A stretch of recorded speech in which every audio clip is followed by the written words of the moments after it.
Ladies and gents, boys and girls, what is up? Friday Night Spikes. We are live. Appreciate you all tuning in. As you can see, I'm at HQ. We are waiting on Fant, Jake Mckeever. They will join us at some point. But again, it is Friday night during SEC baseball season, during college baseball season, which means Friday Night Spikes is officially here. We're with you for the next hour or so, just hanging out, chilling. Cheers to you all. Again, as you can see, I'm at HQ right now. We are not on the road this weekend because I'm at home here at HQ. Going to be covering the Final Four national title on Monday for college basketball, and thought we'd take one at the crib. We're about to be on the road the next 3 straight weekends, 3+. I don't know beyond 3, but 3+ for sure. We are on the road doing all kinds of stuff. But either way, guys, we got the college baseball on. We got all the games rocking right now. Tennessee is putting belt to ass, as you would expect. On A&M, it is 6-0. Texas up on Georgia, 3-0. Bases loaded, bottom 4, 2 outs. Those are the 2 games that I have on the big screen in my spot. Those are the 2 best games, in my opinion, and the 2 best series of the weekend, even though, and I see my guy Giggum in here. Giggum, I'm straight up not having a good time anymore, Chris. Yes, even though A&M is not very good, I'm still always fascinated to watch Texas A&M and just like, because you're just like, you almost, with Texas A&M, it's like I almost expect to tune in and see something different than what I've been seeing.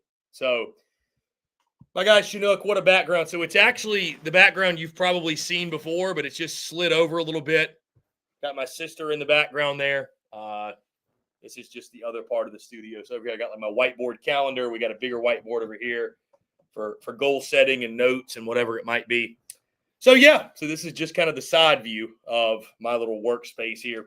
Really excited for the new studio in Nashville. We're going to switch things up a good bit. Setup will be cool. But either way, again, been an electric night thus far in the SEC. As we take a look around the conference, like I said, Fant and Jake Mckeever will be joining us here shortly. Vanderbilt up on Florida, 3-0, top of the 8. South Carolina's up on Mississippi State, 5-3, bottom 6. Auburn up on Bama, 9-0, bottom of the 6th inning. LSU up on OU, bottom 5. Ole Miss and Kentucky tied at 1, top of the 5th. Kentucky won the first game of the doubleheader via walk-off. Mizzou, Arkansas got postponed due to weather. And that is all of the action going on. So, looks like our friend Fant jumped in the background. He is not currently at his laptop, though. And I am now curious what the score. I'm going to try to look it up before Harrison gets in here. The Braves are up 5-0, top of the 8th. Braves are going to get a dub. Let's go. Braves are going to get a dub. What's up, Harrison? Hey, we said that before, Chris. We were 5-0 against the Dodgers. Listen, man. It's top 8 now, and the Marlins stink. So this was like the most must-win. The Marlins are 4-3. But the most must-win home opener probably in Braves history. And they, sure enough, are getting it done. Funny enough, I got a notification from FANDUEL because I've got the FANDUEL Sports Network on my phone where you watch the Braves. And literally the notification was MVP moment. Swear to God, this is the notification. MVP moment. Braves have left 8 runners on base. I'm like, why are you sending me a notification of this? And I don't know what the score is. I'm just like, why? Wait, so this how is not an MVP moment for me. Yeah. So, hey, Georgia's offense last week versus Auburn, 30 hits, 24 runs, 5 home runs. So far against Texas, blanks.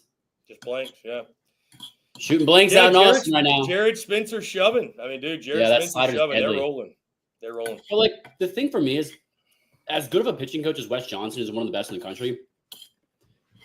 Jared Spencer is such a heavy slider guy. Like it is overwhelmingly heavy that I don't see why, guys aren't eliminating that when they see it down.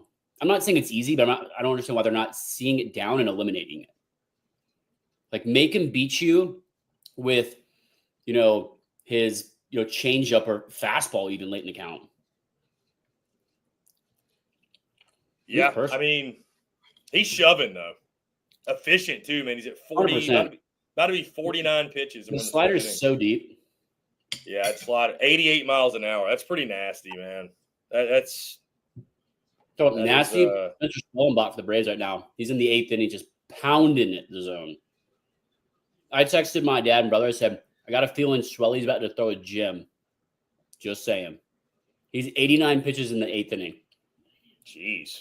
Wow, bro. Tennessee bomb. It is now 10-0 Vols. Hunter Inslee backside bomb. 10-0. Tennessee up, bottom of the 6th. So Aggies will have 3 outs to just keep the game going in the top of the 7th. God. Bro, my God, man. Golly. I mean, what did we knew it was going to be bad. We knew it was going to be bad. We knew it was going to be bad. Tennessee fans are a little pissed at me right now, by the way, Harrison. Yeah, what for this time? Well, because I posted the video of the Dean Curley backside homer. I said, there's no place in college baseball where the ball carries out quite like Lindsey Nelson Stadium in Knoxville, Tennessee. Bro, that ball was a fucking pop-up. That ball was a pop-up. That was like listen, we've defended the stadium. That was the first one all season. I've seen him in he hit it, and I'm like, how in the world did that get out? How does that ball leave the yard? Listen, hey, you know why? It's not shitting on them to say the ball carries there like crazy. It does. No, I think it's because of the river. Just the wind off the river. Maybe it carries is why. I mean, it's not like a knock on them. It's just the ball does carry there. I mean, granted, A&M isn't doing much with it, or anything with it at all. So I don't know, man. Tennessee's just a machine, dude. They're a machine. Yeah, I mean, they made Ryan Prager look like BP. Well, I said he's not going to overpower him with anything, and I think they're going to sit on his curveball. Yeah, I tell you what, dude, that bomb Fisher. I don't know if you saw the one Fisher hit to get it going, but I mean, it wasn't a bad curveball, but it was a very much curveball for a strike, kind of get me over. Really, dude, he hit it like it was underhand, like it was soft toss. It looked like he was waiting on soft toss.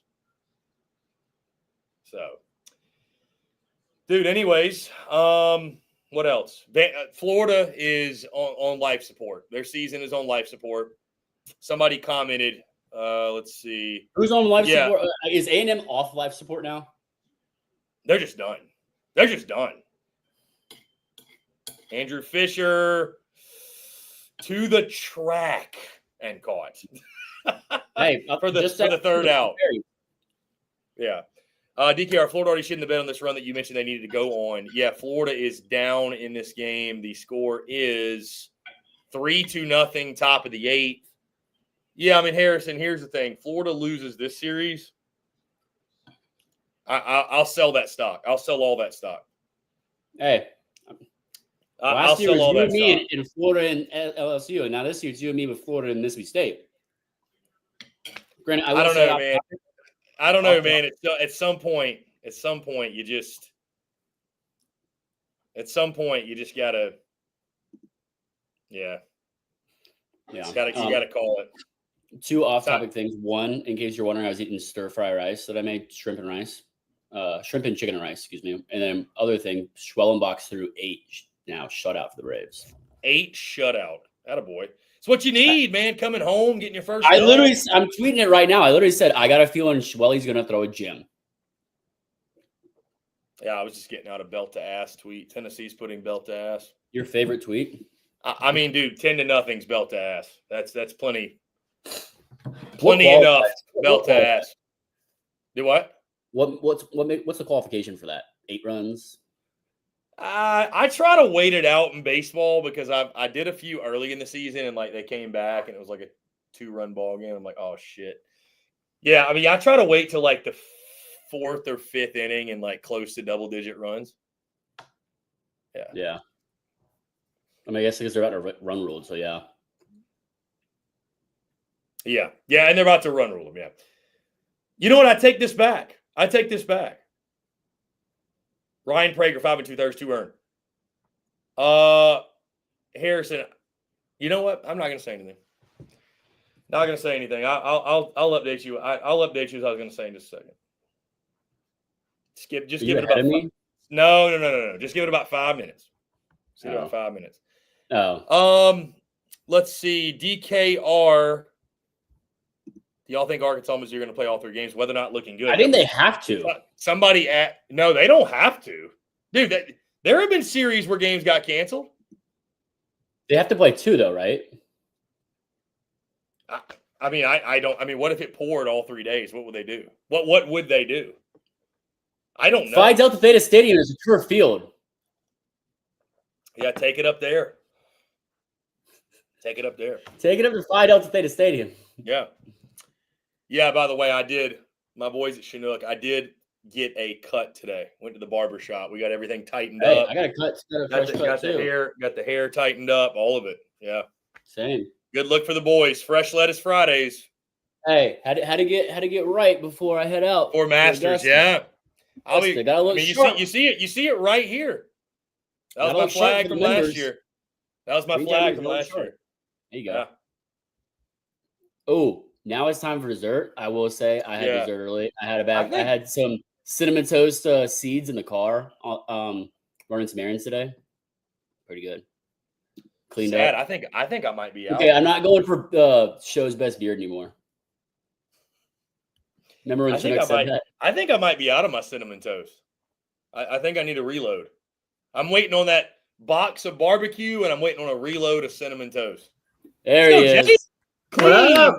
He's clean cut, baby. Everybody got a cut. Got a hair on that chin, baby. Woo. Oh. Hey, I thought you were going buzz cut like the Ags. Yeah. Can I tell you something embarrassing? Buzz cuts. This is like 2 weeks for me. That's tough. That's tough. Yeah, I feel like, Scott Van Pelt with the face version.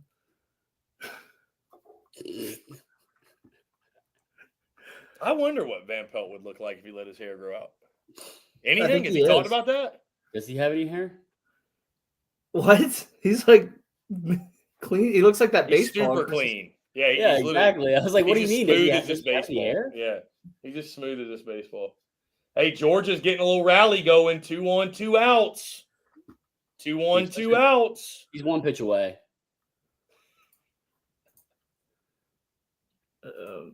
You believe it's April 4th, 2025, and the announcers tonight were still making jokes about Caden Kent and his dad playing in the big leagues. Like, I thought that was last year's joke. Wait, were they really? Oh my gosh! And dude, it's our buddies Bert, Kyle Peterson, and who else?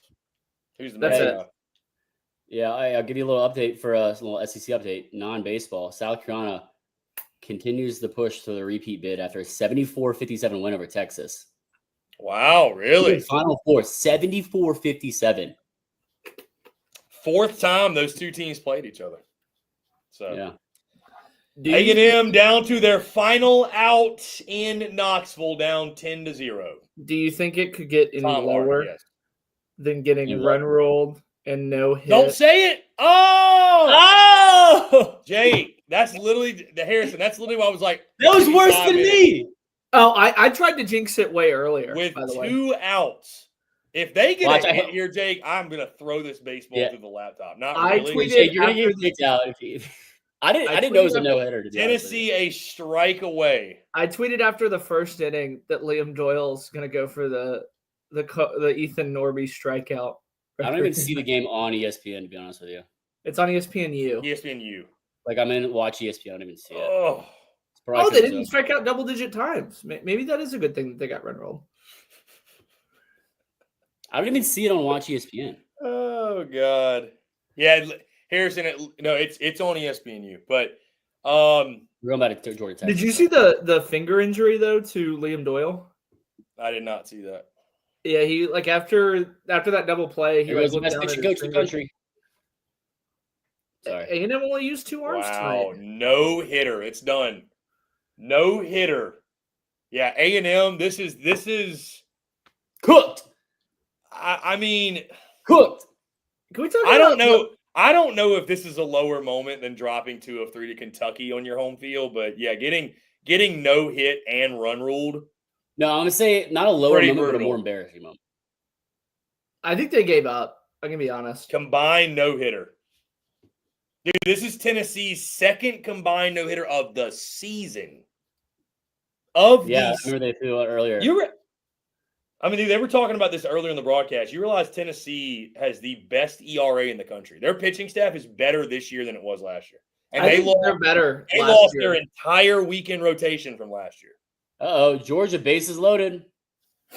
I think You said you don't think the staff's better? No, I said I think as a whole team they're better. I think I think this year's team would beat last year's team. It's a better staff. I would take Bargo over Tiers. I would take Fisher over Burke. The only one you could kind of say is Timo versus you're going to get clipped for that one. You're going to get clipped for that one. Don't let Burke's mom come after you.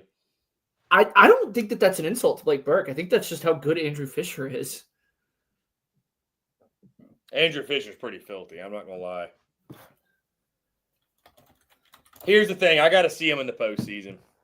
That is true. Yeah. Burke and Simo and all them. It's one thing to do it in the regular season. It's another to do it in the postseason, man, when the season's on the line. Did he? Oh, he got underneath it. Jared Spencer gets on a pop-up behind second base, and they're out of it. Bases loaded left. Worse than the fans at LSU getting excited about infield pop-outs. No, I didn't see that. Blake Burke last year. Now you're ahead of me. So, Me? Yeah. Good. Hey, we got a good question in the chat from Gig and Bart. Wait, where'd it go? Not Gig and Bart. I'll get back to you, Gig and Bart. Is Jake to skip Bayless of college baseball? I think I'm more, well, since Kirk Herbstreit got his house leaked a few times, I think I'm the Kirk Herbstreit of college baseball. That's pretty high praise for yourself. Give us a personality hire for all three of us. Personality comp. I swear to God, if one of you fucks say Joel Klatt, I'm gonna lose it. I hate that guy. Nobody better say Joel Klatt. I hope someone does. Put some respect on Blake Burke's number 2 all time in home runs. Smoothest swing in 7 years and a natty champ. Yeah. We'll say number 2 all time in home runs. Yeah. 379 average for Blake Burke. Yeah, he's bad at baseball. That's not to say he's bad. It's Andrew Fisher's that good. 20 home runs. Dude, if you'd rather take Fisher than I just need to see more from Fisher. I'll take, I got to see more sample size from Fisher, but I think I still take Blake Burke. Fisher has 11 home runs, so got a long way to go. I feel like Tennessee beating A&M. Jake looks like a sophomore in college again. It's funny. I actually told my barber I wanted to look older because people kept confusing me as a college reporter, as someone who wrote for the paper. So it's like, yeah. Let me see the hair again. Let me see it. I could see both ways. I feel like. Yeah, you had some flow going, right? I did. It's all gone. Jeez. Trimmed it off. I still kept the length in the back. I mean, shit, man. I did that last time, and then I was like, I'll get rid of it. Gotta keep the flow, bro. Wait. I need an explanation for this. I mean, Harrison picked Texas. So I picked Texas. I picked Georgia. You want to come at me? I picked Georgia. He needs to watch more Georgia Tech baseball because it's the ESPN duel. has they have Harrison Fant and Georgia Tech gear all over the broadcast. It's the duel. Say that again. They had you with Coach and Georgia Tech gear all over that broadcast. Yeah, with Coach Danny Hall. Coach Danny Hall, baby. How's Tech doing tonight? Hall of Fame coach. They just started, Chris. They're playing out at Stanford. Yeah, they're at Stanford now. How long until Chris? Question of the night. How long until Chris's camera kicks the bucket? Oh, I thought that was I thought they were making fun of Chris for being old. Over, under. No, his camera just always, it's 3 for 3 shows. Cameras going over, out. under 1.5 camera malfunctions. I don't know. Who knows, man? Over, under 1.5. Did y'all watch that Bowling Green, Miami of Ohio game that was on earlier? No. For sure. I was locked in. I was locked in. Absurd. What Hey, happened, Jake? Tell us what happened. You want to tell us what happened? I know. My goal is to get What the most happened? obscure teams on in the Friday night spikes. We had a Cooten up at Princeton had 2 home runs early because for some reason they played a doubleheader starting at 10. Miami of Ohio just absolutely dominated Bowling Green. Chris, I'll tell you what. I'll give you a little trivia. Who is the most famous baseball alumnus from Bowling Green University? Dude, I will be just throwing a I'm gonna know pure when you guess say it. out there. Probably. I'll give you a hint. It is one of Harrison's former coworkers at ESPN.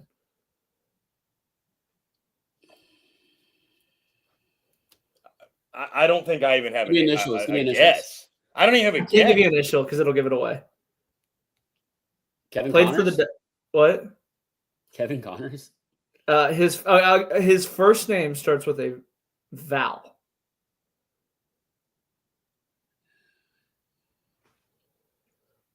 Some would say it's a sexual innuendo.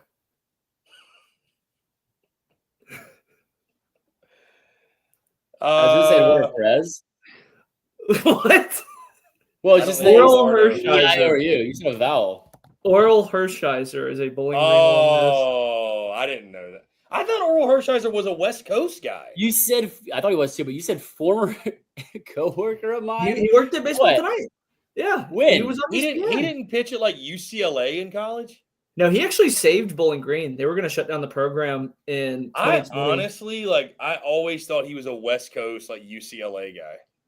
I don't know. I did too. One of my coworkers. Shout out Skyler.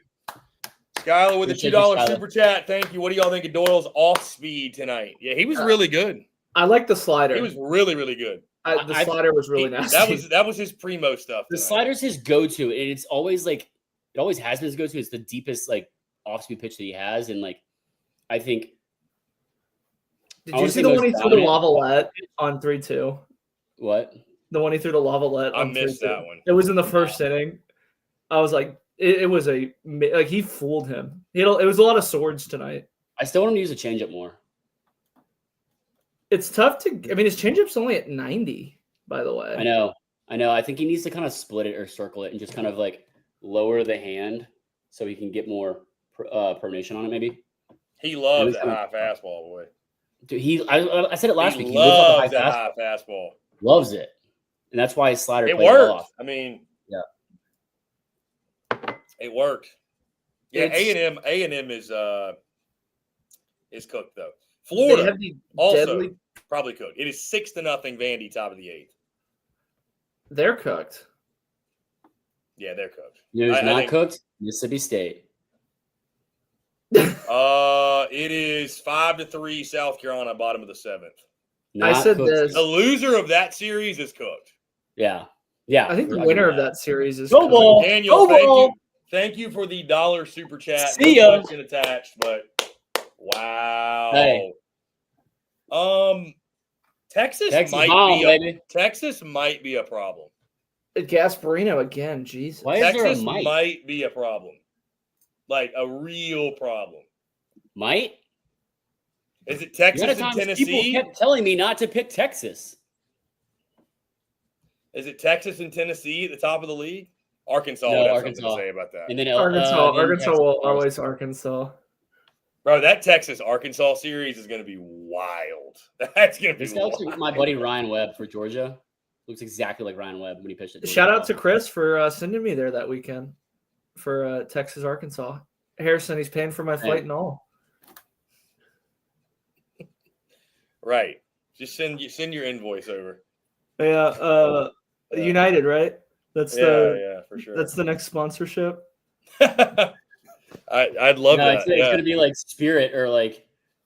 Hey, no, Chris treats me good. He'll send you on Spirit, but Chris flies me United. Hey, first we'll class. We'll send Harrison on the Greyhound. You should do the. Hey, listen, if you get there, you get there. You get there, you get there. Did you see the Rico Bosco where he had to take the bus to San Antonio from New York? Oh no, dude! No, I did not see that. Was it like a bet? Yeah, he was so confident that Bama would go to the Final Four that he said if they didn't, he would take a. Oh, What Well, was the final Tennessee game? 10-0. 10. So 10-0. they did run rule in 7. Yes. yeah, run rule in 7. Yeah. Do 7-inning run rules count as no hitters? No hitters, yes, because it is a complete game. It technically qualifies. I give it. Yeah, I give it as a no. I mean, anytime. I love just spitting in the face of all these old school baseball people, so I'm fine with it. I looked it up, by the way. There was a guy in the 70s that struck out, ironically, for Miami of Ohio, who struck out 26 batters in a 9-inning game.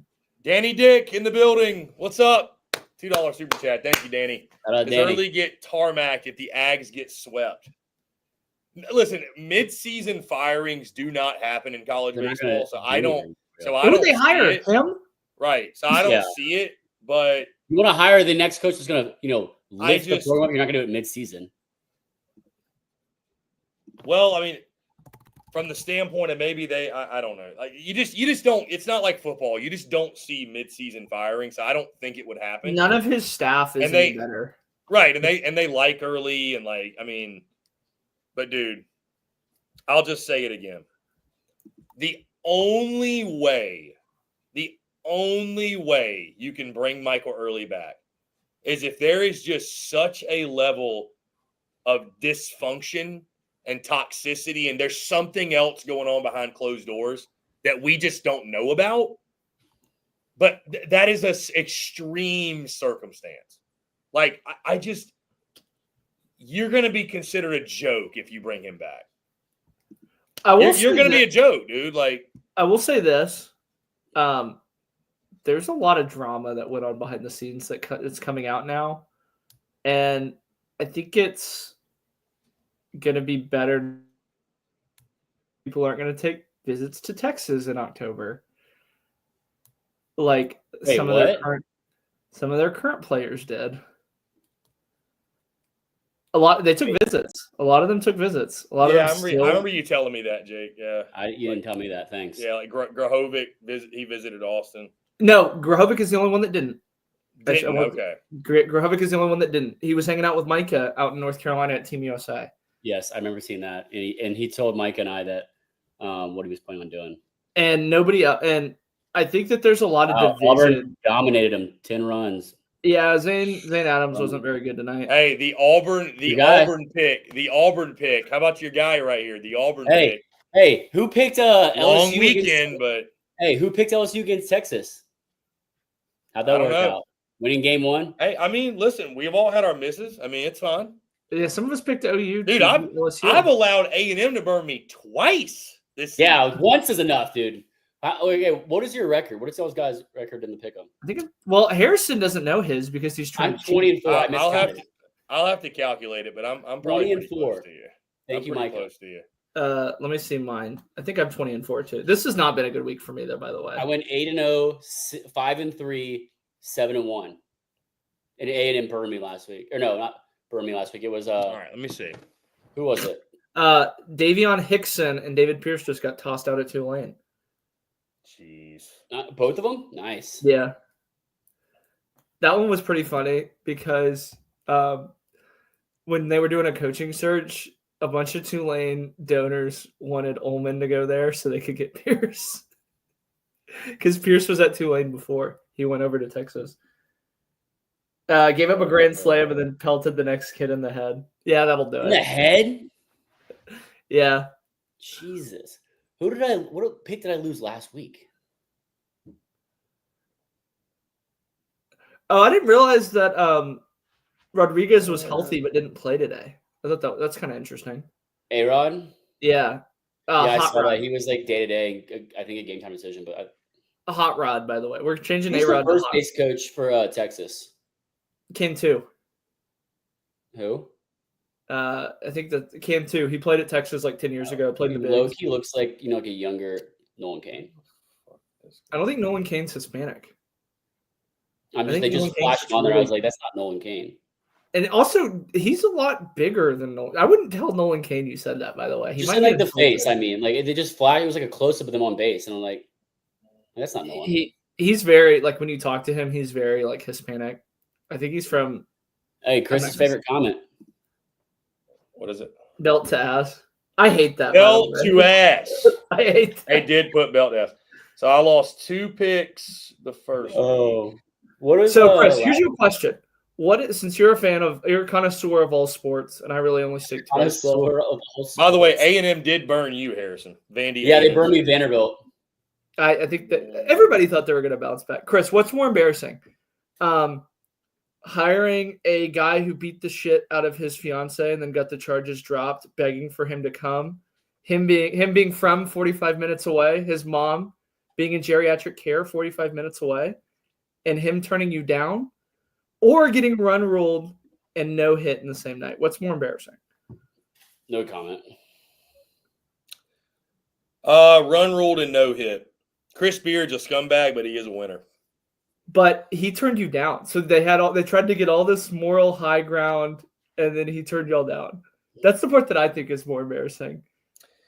I mean, our boy Billy Lucci was tweeting about Chris Beard 3 years ago, and he had to delete some tweets. Oh, I don't doubt it. I mean, that's why, bro. Like, let's be honest. I'm not even calling out anybody, but it's just like a fact of sports.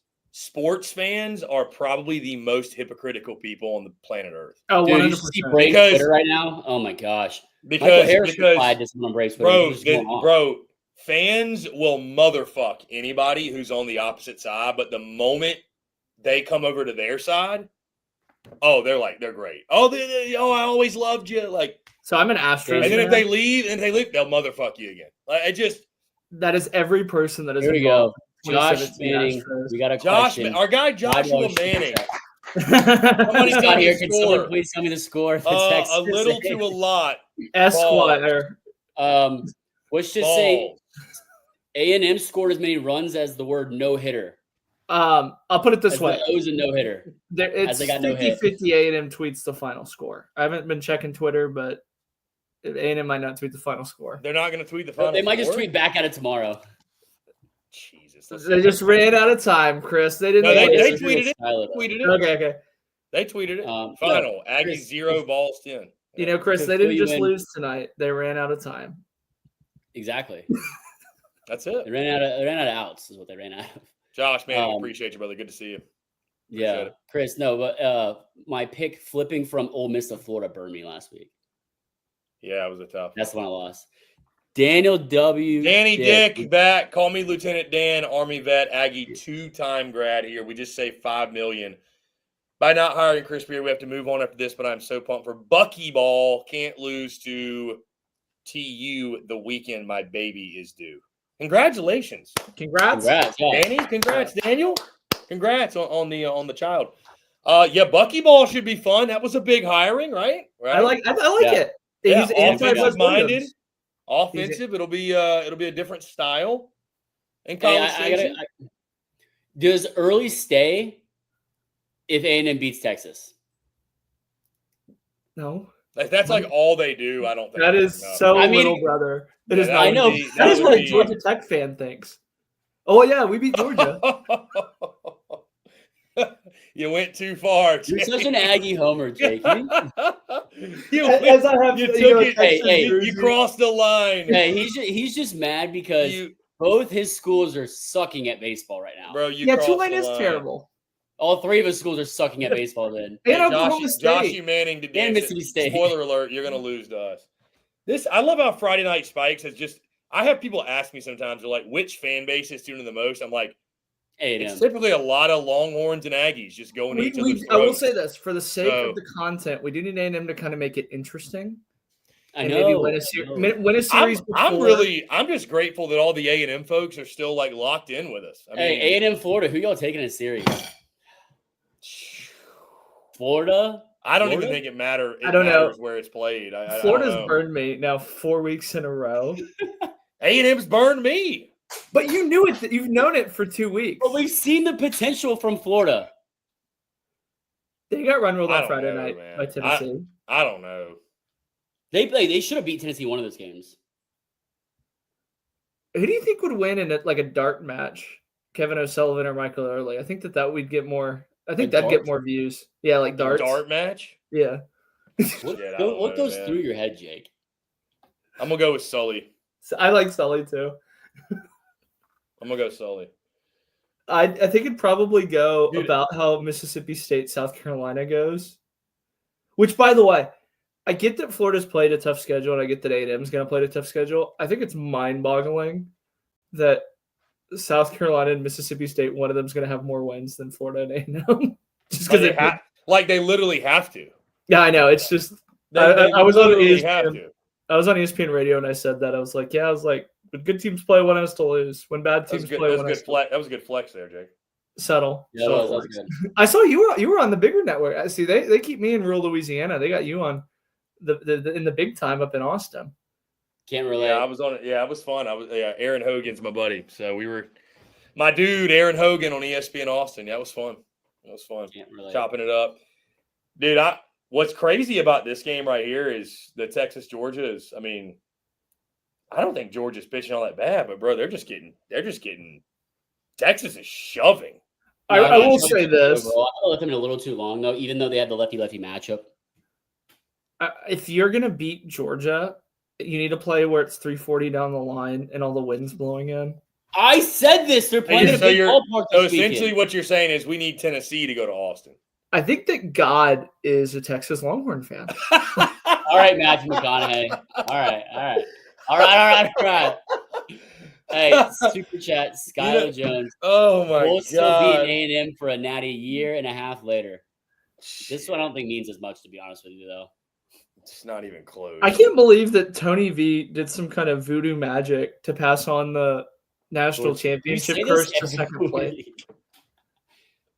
It still reigns true. Yeah. Jake, to your point about God being a Texas fan, I did wonder, like, during the football season, it hit me when I was doing my power rankings, and I think one of the weeks at minimum, I had Oklahoma 16th. I had Oklahoma 16th and Texas in the power rankings because Oklahoma sucked. 12. No, not in baseball. I said in football. Oh. I had John Rothstein. During the football season, I had Oklahoma 16th and Texas won. And then, like, you look at what's happening in that too. I mean, OU's not bad, but like what Texas is doing, and then heck, even basketball, Texas beat them. I'm like, what God? And they beat A&M 2 of 3 in basketball. Yeah, it's like, what God did Texas fans pray to have this come together? Like Oklahoma has been this proud program, just been great for years and years. They've been a better program. Hey.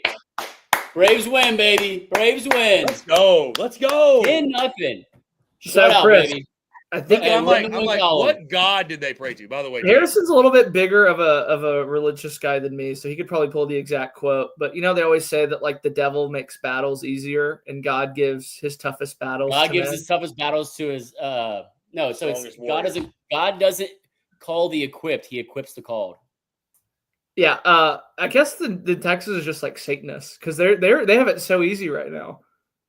They dominate every single sport. Jake, we're getting back to this, baby.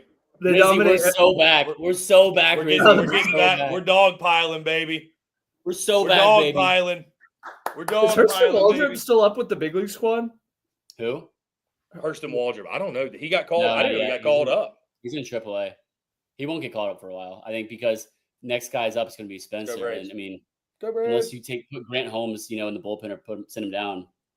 Hey, Chris, do you have a Max Fried jersey back here? Nightmares. I need to retire. I'll take it for me.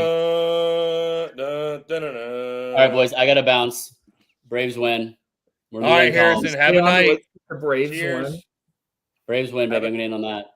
Have a night, Harrison. See y'all later. Enjoy it. Yeah, man.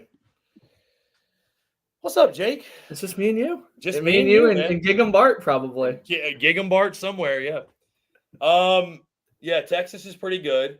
Dude, I'll tell you this. Whoever loses this South Carolina Mississippi State series is cooked. They're cooked. Is it let me ask you this, Jake. Is it like fourth weekend is not too early to start calling that, right?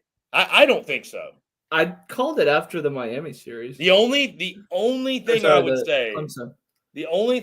say is that what was it? LSU was 3-12 last year at the halfway point, I think. Yeah, but they just couldn't win on Sundays. Like they were winning. And their schedule was an absolute gauntlet. But We'll have to have that conversation maybe next week, Jake. All three of us. Yeah, who's the team? Who's the team that is like down and out that's going to make a run? It's not South Carolina. South Carolina sucks when they start like bringing up Braswell's average. Like they take solace. Yeah. They're like, oh, Michael Braswell's hitting 219. Well, yeah, he can't hit. No, I think South Carolina. I would be really confident saying like Mizzou, South Carolina, A&M are all missing the postseason. Yeah, I mean, A&M still has. To Kyle's point, yeah. No, I'm just throwing the question out there for fun. I'm standing by that take that A&M after they lost to Kentucky, donezo. You're as far as postseason, in my mind, you're donezo. Well, Chris, can I bring up a counterpoint? And this has nothing to do with how bad A&M is. I think Kentucky's about to really get rolling. Because if you remember correctly, they blew a few games to Georgia. Auburn, they really should have swept, but they ended up dropping 2 of 3. They came back and beat Ole Miss today, so they've won 5 in a row in the SEC. I think they're pretty hot right now. Dude, Kentucky's just sneaky, man. Nobody's really thinking about them. It's Kentucky baseball, and they can hit. They got a lot of dudes in that lineup that can hit. Yeah. Like Dude, Tyler Bell. 1-1, by the way, bottom of the 7th against Ole Miss. They got a chance to win the series tonight. That would be a big one. Because I think yeah, go ahead. I was going to say, this would kind of get everybody on their radar nationally again. Because I feel like I saw them ranked 3rd in as a 3 seed. I thought that was kind of crazy. Like, I have them ranked 25th in my poll. Like, they're a good squad. Yeah. I mean, if they can get an ounce of a bullpen. They're just so easily overlooked because it's Kentucky baseball. Like, you know, they're not sexy to talk about. Like they just win. I mean, dude, I'll make another comment on that note in a second. I do want to highlight this super chat, Rizzy. I miss Freddie. Profar isn't natty. Snickers a fatty. Braves the top. Love that, Rizzy. Jake, I'll just say this. I'll be totally honest about it. Like, when I say they're not sexy to talk about, I mean, dude, if you even watch our show, I'm sure y'all's show is the same. Like, we spend, X amount of time talking about Texas, LSU, Arkansas, even Florida. And we spend probably half of that amount of time when we talk about the Kentuckys, the Auburns, certainly the Mizzous. Well, why is that? It's just like, bro, like, I got to be honest. Like, there just aren't a lot of people that give a shit about Kentucky baseball. Yeah. I mean, you know what I mean? Like, they're not. I'd be a lot more fired up to talk about it if, like, there were Kentucky fans that were, like, actually clamoring to hear about the Cats. They don't care, bro. Like, they retweet my stuff a lot, so I get a good interaction with them. But how you are with Kentucky, I think, is how I am with Auburn. Like, we usually, I mean, dude, Auburn doesn't really care either. I mean, if we're being totally honest, our guy drink local BM is going to kill me for that. But I'm just saying, like, comparatively. Maybe it's basketball. I think when they get out of basketball, maybe they'll come into it. But yeah, I mean, you got your team in the Final Four. I get it. We get it. You're in everything school. Look at this, Monty. What is so important that Harrison bails on Friday Night Spike? He's got a life, man. Harrison's just got friends, and he goes out, and Jake and I are the real sickos. Yeah, or some of us are watching Miami and Bowling Green, and some of us are trying to get laid. I'm not watching Miami Bowling Green, but I'm also not trying to do the other thing. So I don't know that when I move to Nashville, maybe Friday Night Spikes next year. I don't know.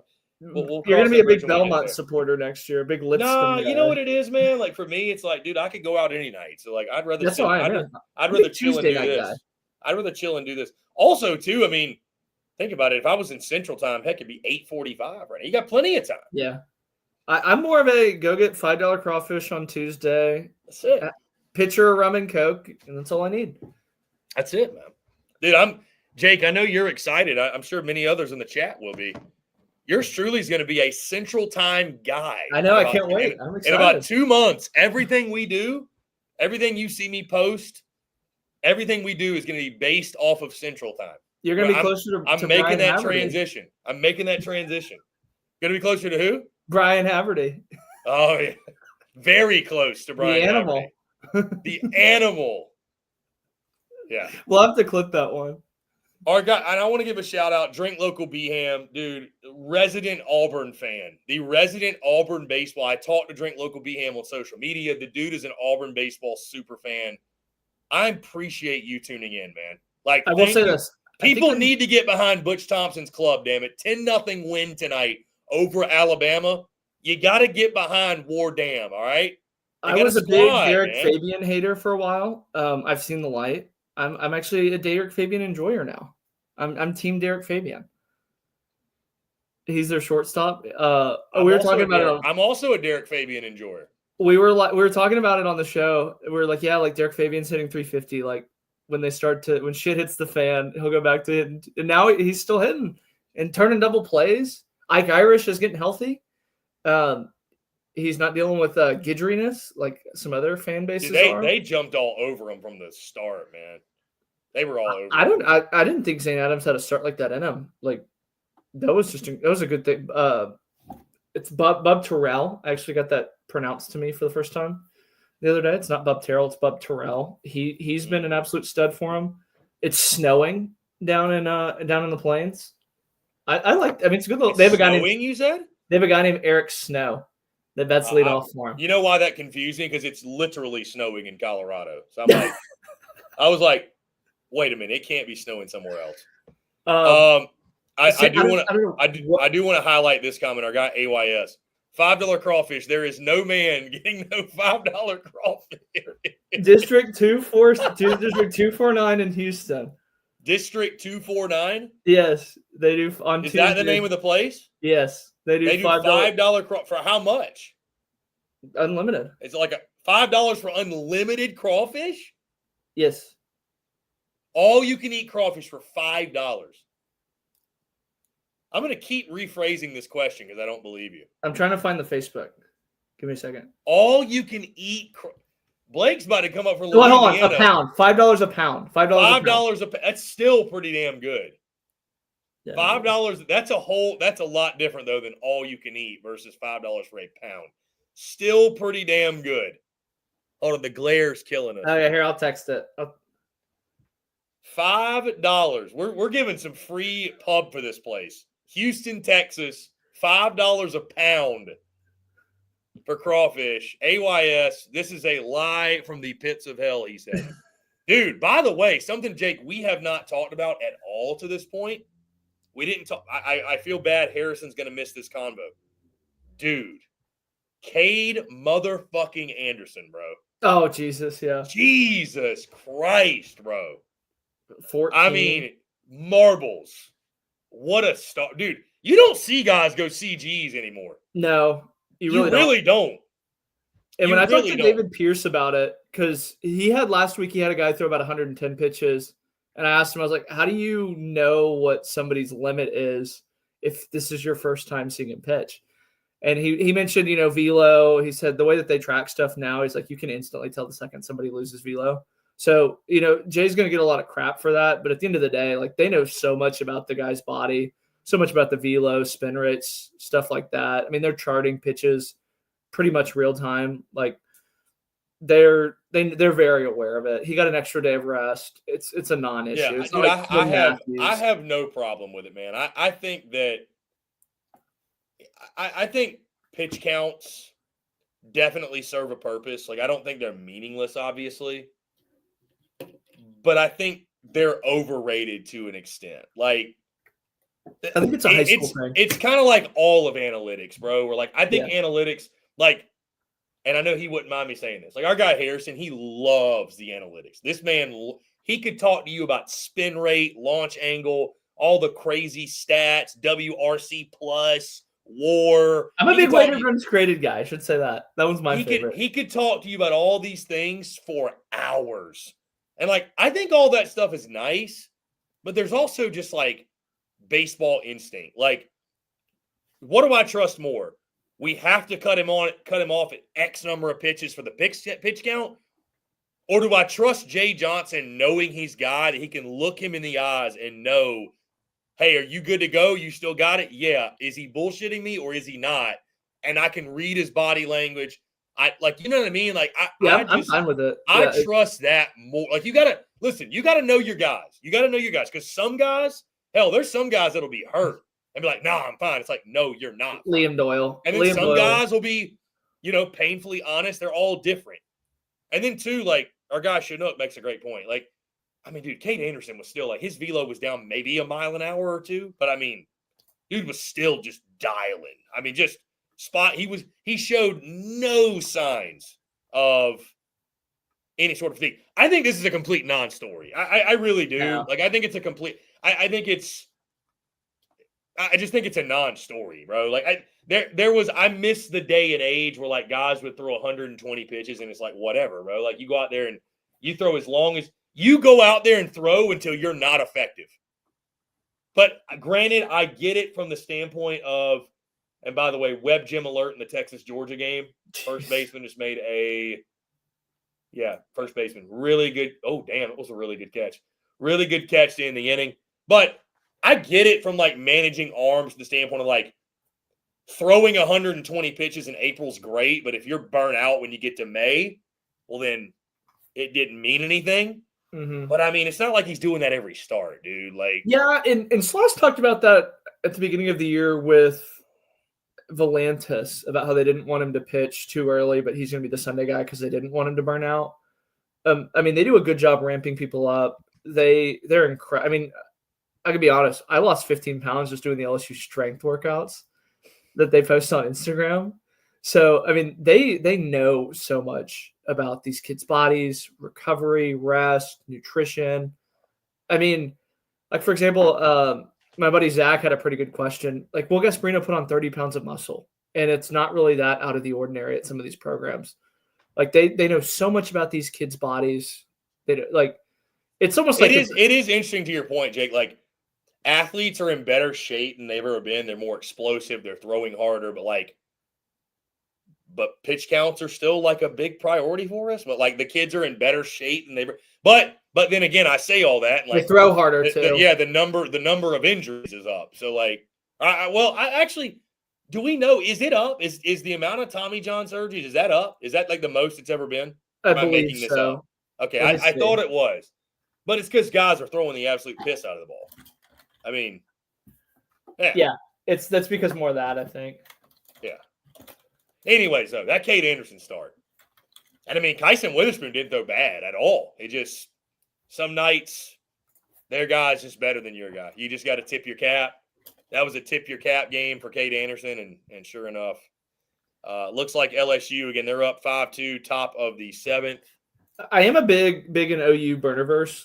They were pissed. OU burnerverse. They were very pissed that there were a lot of LSU fans there. And they were like getting mad at people about selling tickets. They created like a ticket exchange site. The good news is there's only like 3 fan bases you have to worry that are going to travel to like Oklahoma. LSU. Oh yeah, Arkansas. Arkansas is going to take that place And over. what, Texas? No, they don't really travel that. Maybe Mississippi. Don't they play that series in Norman? Yeah, but a few I years think ago, that's last weekend of the season. Is it? Like, if it's not the last one, it's pretty damn close. Here, I'll look real quick. Or do you have the schedule in front of you? No, I was pulling up the Tommy John stat. Here, they're actually down. Dude, it is. Oh, are they really? They're down over the course of the last 10 years. The last year was the lowest, and the year before that. Yeah, dude. Texas OU, May 15th through 17th, Thursday through Saturday before the SEC tournament in Norman. Chris, you did have a question. What fan base do you think travels the best? Arkansas. Those people are nuts. Oh, gotcha. Here we go. Yeah. Yeah, there were a lot of Hog fans in Nashville. I mean, that place was painted red. Arkansas in general, Mississippi State's the best when they're good, I should say. I wouldn't say they're fair weather because I wouldn't want to travel halfway across the country to watch this Mississippi State team.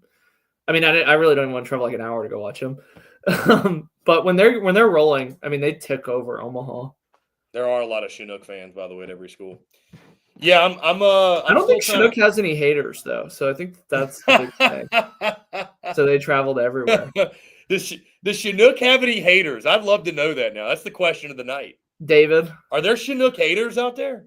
David Yeah. probably hates him because What is they're it? better. Biggs? Is it Biggs? Is it the other brand or something like that? Biggs is trash, by the way. That was pre-Chinook. Dude, I mean, dude, this Chinook will love to hear this. At this point, I haven't had a seed besides Chinook, and I don't remember the last time. I've had Smackin', and Smackin's too salty for me. I used to be a David's guy. David's is like... I really did. David's is the C4 of the seed world.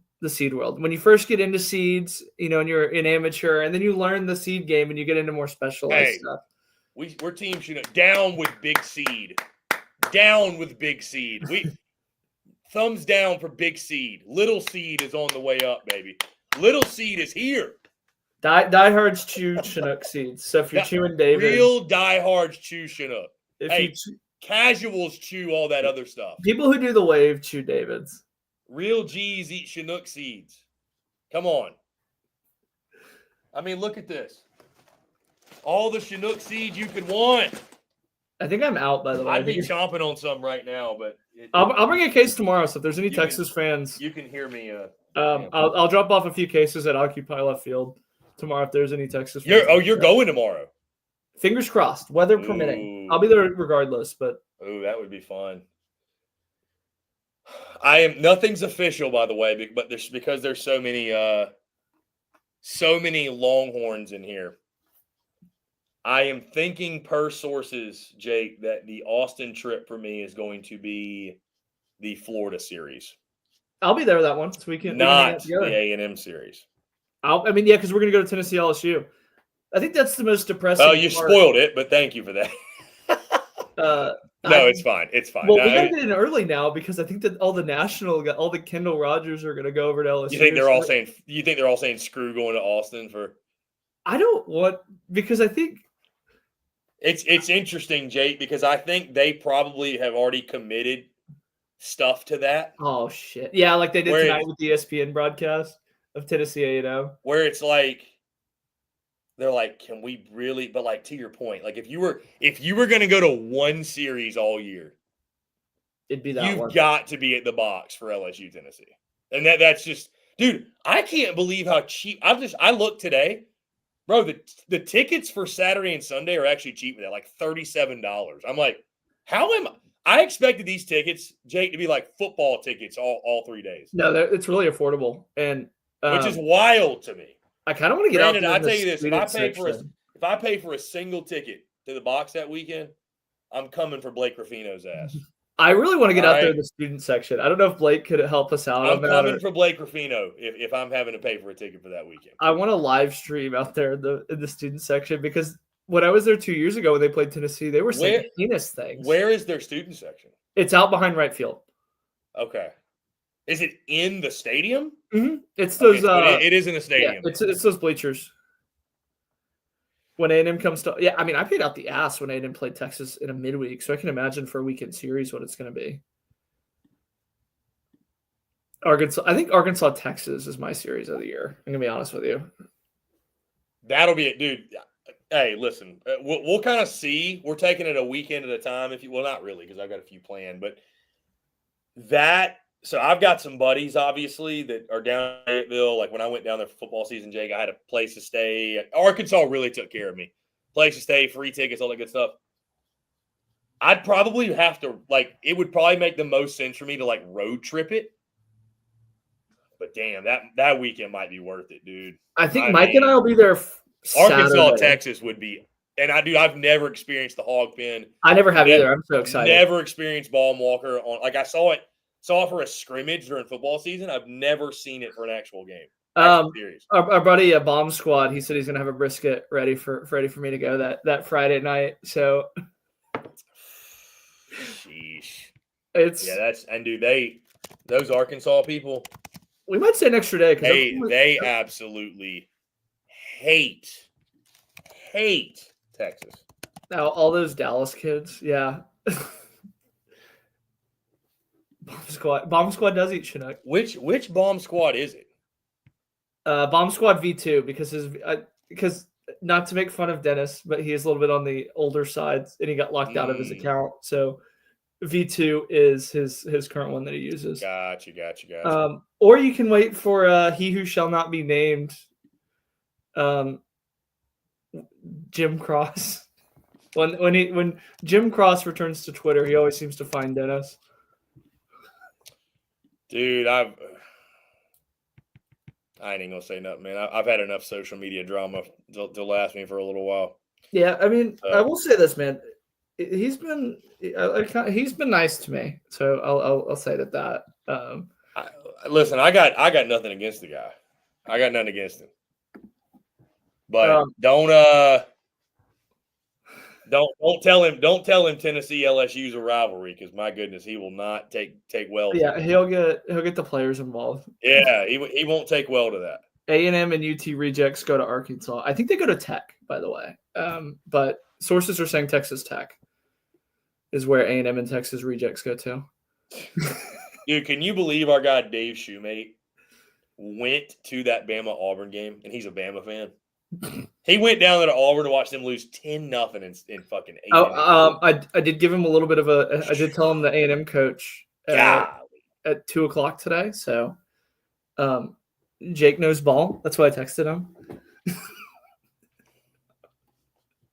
Jake knows ball, dude. Yeah. Hey, if Jared Spencer's on the Cade Anderson plan, he's got a hell of a ways to go. He's only 82 pitches. Oh, Chris, did you like my tweet that I said about how to beat Georgia? Dogs on the board. Ooh. Hey, solos won't kill you though, but the dogs have life. Here, Chris, what about this one? Hot take. Aloy is a better all-around shortstop than LeBron is. Can I give a really hot take? Oh, here we go. The best one's Tyler Bell.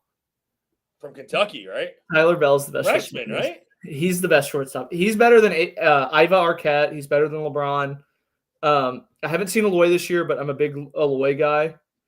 I think Tyler Bell's better. I think he's the best. I think he's the best college shortstop I've seen in a while. But he did play the game of his life. He went 4 for 4 and made 2 diving plays in the hole. So, dude, I just gotta sit down and actually watch Kentucky. I know that sounds so bad, but they're a fun team. I got to Ariel Antigua is the best shortstop. I did. Made an error tonight. That was a tweener. I know. He gets a little bit. I'm just nitpicking. Yeah, I'm just nitpicking. He did make a really good play.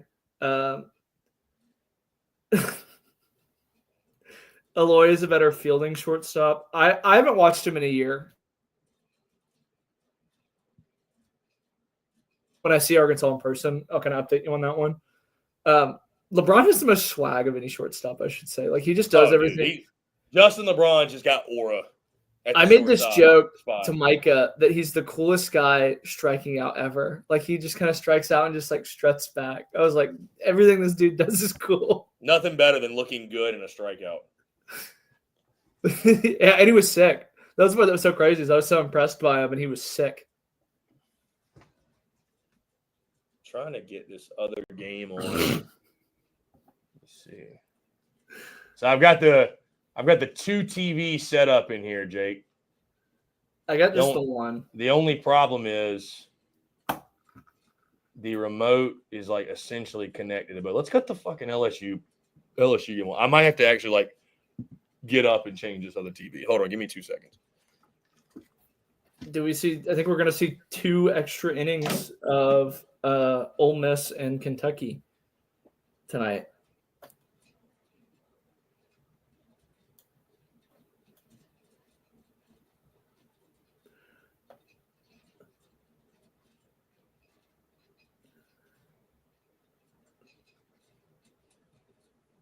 That's funny. It just recommended Hunter Ainsley to me as a Facebook friend, Chris. Okay, now I've got Georgia, Texas on one, LSU, Oklahoma on the other screen. So it recommended Hunter Ainsley as a Facebook friend for me. Really? Let's see. Let's get back into your comments here. Chinook, Tennessee, 2 no-hitters. Yep, we know it. God, I know they probably realize it, Jake, but it's and I know baseball is a humbling game, so we're we're very far away from it. So I'm sure, I mean, they've had adversity, no doubt. But it's like, God, they're just rolling, dude. I don't think they've they're just rolling, man. Like, I mean, I don't really think they've had adversity. Like, their 2 losses were, to East Tennessee State, who can hit the long ball, and then a Zane Adams shove day. Like, you can kind of, those are like defensible. But Yeah. like, I don't think they ever didn't have the lead against Florida. Jake, gun to head right now. Who wins the SEC regular season?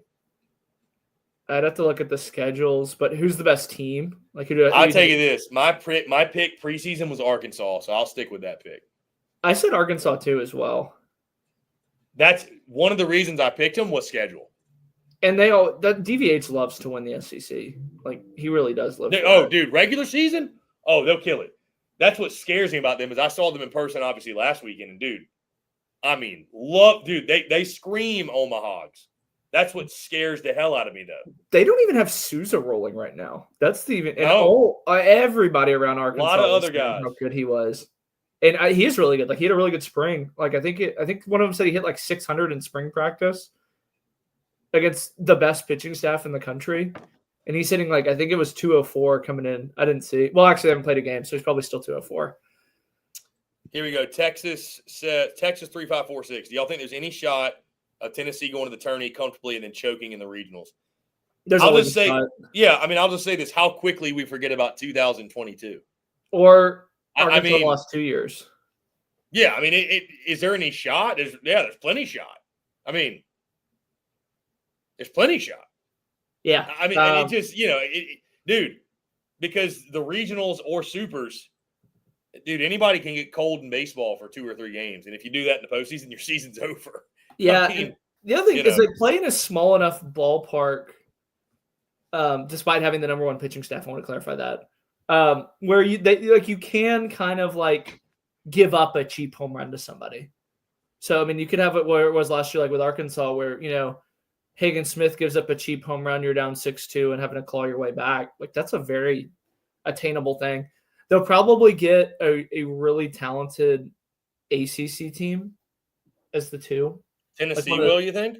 Yeah, they'll probably get Wake, if I had to guess. I don't think Wake's really that good this year. What? They got who did they get last year? They had Evansville. Who was it? Evansville's in the super regional. Who was in the Knoxville regional last year? Was it Wright? Might have been Wright State. They always go there. See if you know where Wright State is, by the way. It's in Ohio. Yeah, it is in Ohio. I didn't realize that. You would laugh if I told you why I knew that. Have you been there? No, I knew a girl that went there. that was the only reason. That's the only reason I remember that. Oh, Southern Miss, Indiana, and Northern Kentucky. And that should have been TCU. Texas biased aside, that should have been TCU. That would have been really funny if TCU So it was Southern Miss, and then who else? Indiana. Oh, that's right. And then what was the final one? Northern Kentucky, who was the Horizon League. That's Norris, right? Yes. Norris. And I think Southern Miss ran out of pitching, which, I mean, I've talked to a ton of coaches about that. If you get in that late game Saturday and you lose, you're pretty much done. Yeah. Well, because you got to win 2 on Sunday and 1 on Is it just 2 on Sunday? Yeah. You have to win 2 on Sunday and then come back and win Monday, technically. Oh, that's right. Because you play the winner of the elimination game, and then you play the winner of the whole bracket. I'll be honest with you, Jake. I made the decision. Could I be swayed? Could I change my mind? Maybe. But, I feel pretty comfortable in this decision. And I'm sure you'll go somewhere. I encourage Harrison, but, I got to be honest, man. I kind of don't want to travel for the regionals. I kind of just want to be, locked in the studio and watch all the games. Yeah, that is true. I just, because if you go one place, you just miss everything else. I have to play a lot of catch up at nights, I've noticed. And, bro, I'd rather just lock in and watch all the games all day. Yeah. I kind of just going to be like, you know what? We'll just save it for the College World Series. I really want to go to Tucson. I think that's where I'm going to go, is that Tucson series. I've been an SEC team out there. Because Arizona going to host? Yeah. I mean, one of those Big 12 teams is bound So to crazy, host. bro, because we saw them the opening weekend. They looked so bad. Now they're just. I saw them 2 weeks after that, though, and they looked like legit. Like that when they played up at 8. Like they've of all the teams that have lost to Tennessee, I think that they've looked the most competitive. Like that game that they had on Sunday. Georgia has I'm just laughing because my guy Chinook over here is telling me, like, War Room, get multiple cameras. Chinook, I can't even get one camera to work. You think I can run 2? What do you mean? I like. We can figure that out. I like going to the regionals too because it usually gives you a little bit of a preview on who's going to be coaches at power jobs. Well, I mean, dude, I've been to regionals before. Like, I just, again, I mean, here's the thing. I will say, last year I did that, and the reason I did is because it was at Clemson. It was right down the road, so where I live currently. I don't know though, man. I just think this year, like, and we got Friday night spikes too, dude. That Friday night spikes, that's going to be rowdy. Jesus, that Friday night spikes that might have to be like a 3-hour just like watch-a-thon. Well, dude, because we're probably going to have some game. I mean, you know, probably if Vandy makes the postseason, they're going to go out to fucking Oregon. Hawaii. Play till like 10 o'clock. You know what I mean? Hawaii. Like, yeah, that's going to be nutty, dude. That's going to be nutty. And then, yeah, I am picturing, for just Chinook, you're wondering, I am picturing a war room type setup, probably only one camera, but it's like kind of a far away camera, couch, maybe a chair, maybe 2 couches, myself, Harrison, Jake. Maybe we could do a gambling den. SECU. You know how Barstool does the gambling dens? Maybe we could just fly to Atlanta and SECU house. No, listen, I'm thinking SECU house in Omaha, and that's where we do the shows from. Oh, that would be awesome. Unless we're live on location. I mean, that's the plan, Jay. That's not just the vision. That's the plan. That could be the super. I'm 110% getting for Omaha. We are going to get like a legitimate pad for 2 weeks. It needs to be walking distance. I think that's the only thing is it's got to be walking. I mean, I'm gonna get it as close as I can. I mean, but bro, you saw what I did in Arlington. Yeah, sometimes you got sometimes listen. If you're gonna be the content man, sometimes you got to leave in the 7th inning. I will do that. Get there. Then when it's done, it's boom. We're on it. Just like bam, we're on it. And as Harrison can attest, we don't need a lot. It was what 5 of us in a living room last year. But we're everybody in this place is going to have their own bed, and I'm not. Yeah, I'm not doing that. We're not. As long as there's FanDuel's not making the investment they're making for us to fucking stay in a 1-bedroom. We're all shacking it up together. Yeah, and a shower that doesn't drain, a dog that pisses and shits on your stuff. My guy Chinook, I promise, brother. I've already been looking at Airbnbs. I promise we're gonna be all right. There's plenty of them still available. Can Chinook pick up the tab and we do like an extra big one? No, but there'll be seeds all over the damn house. There'll be. I might just, you know what I might do? I might just for effect, just be like, all right, everybody get in a position. I'm just gonna take seeds, just throw them all over the place. There's just seed bags everywhere. If you need seeds, just grab them. They're just sitting all over the top of the couch and shit. Just grab yourself. I'm a little bit behind, but LSU added on. I think you can go ahead and say that one's done. They're up 6-2 in the 8th. Yeah, I got that game on. Michael Braswell hitting 232. He's actually up to bat. They literally just showed his numbers. I'm a big fan of Dayton Taki. I should say. I know he's hitless tonight, but I'm a big Dayton Taki guy. Unreal name. For the longest time, I thought Dayton was his. Yeah, I thought that was where his school was from. So I was like, oh, that's kind of cool. And then I saw him in person, and I was like, oh, Dayton's from Dayton. And then I looked it up. I'm like, oh, he's actually a JUCO guy. By the way, Jared Spencer going back out for the 8th inning. I mean, he's only allowed 2 hits after Harrison jinxed him. Dude, by the way, Vandy wins 6-0. South Carolina wins 7-3. How about that? Good for them. I tell you this. Chris Lamonis, he's done, bro. If they don't come back and win those next 2, he's done, man. Lamonis is done. Hey, Chris. Yeah. Oh shit! Yeah. Oh yeah. It took me a second to see the Gator shit. Oh yeah, here, Chris, pull up the latest comment down there at the bottom. Let's see. Also, I'm going to go ahead and rip on Harrison while he isn't here to defend himself. Beetleshees is pronounced Beetleshees, not okay. So thank you, DKR or DRK. I almost said DKR. Thank you, DRK, because he told me it was Beetle cheese. And I was like, I thought it was. It's Beetle cheese? Yeah. Okay, there it is. Yeah, Beetle. Bro, I don't know how to say these names, man. I cheated. I DM'd him. Beetle cheese. He said, let me find it. I'm going to call him Big B.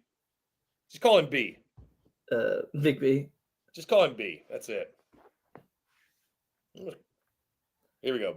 Here you go. DRK. Beetle cheese. Yeah, that's what he said. Beetle, like you buy something, and then cheese, like cheese. But cheese is kind of the same thing.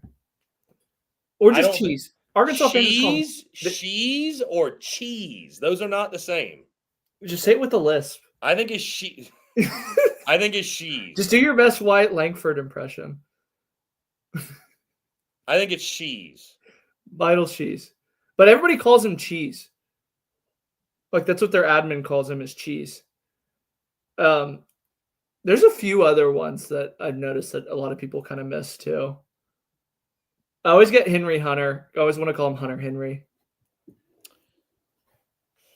Yeah, By the way, Ole Miss up in Kentucky, 3-1, top of the ninth.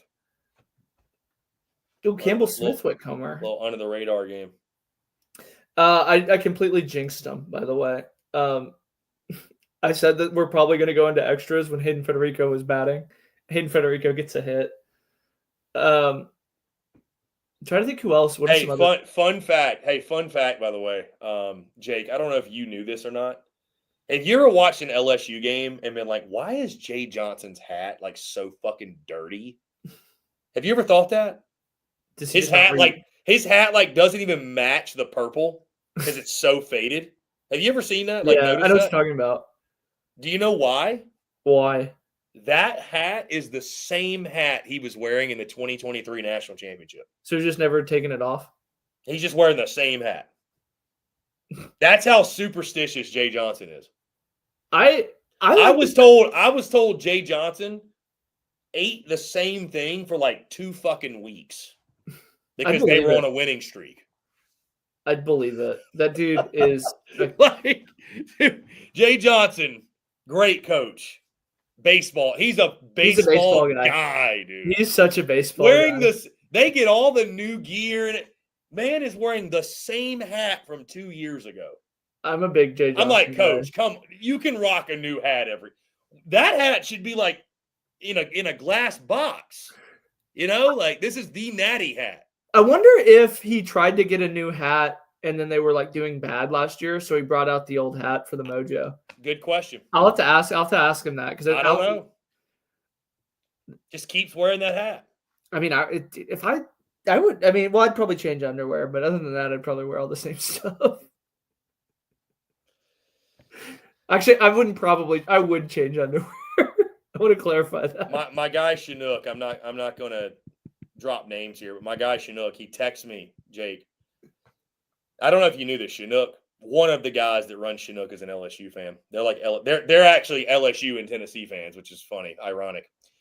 But he said Jay Johnson's not more superstitious than me. I can promise you that. He sounds like an amateur to me. I wore the same gold shirt every Friday for 15 years straight. I think he pulled it out in Omaha, I believe. Jake, most superstitious thing for you, just in life in general. Do you do anything? Any like you wear the same thing? Like so this is kind of a weird thing that when I was in high school, a lot of people made fun of me for. I do sock shoe. So there's a point in time where there's a point in time where you have a sock and a shoe on and a barefoot. Yeah. Okay. I don't know if that's more superstition or weird routine. Or you know what? Let me take weird out. Routine. I don't know if do you look at that as more superstition, or is this just your routine of how you put your shoes? It was superstition, like when I was in high Okay. school, but it's just like a creature comfort thing. Like I was in the gym yesterday and somebody pointed it out. They're like, "Why are you like what? What are you doing? Why do you have one foot totally covered and the other foot bare?" Yeah, I mean, like I'm trying to think of mine. Like I can't I'll tell you this. When I'm watching a game and I see a dude step on the foul line, I cringe. Oh, that's another one. Oh my! These pitching coaches. I'm like, what are you doing? Just anybody, but I'm like, it's right there.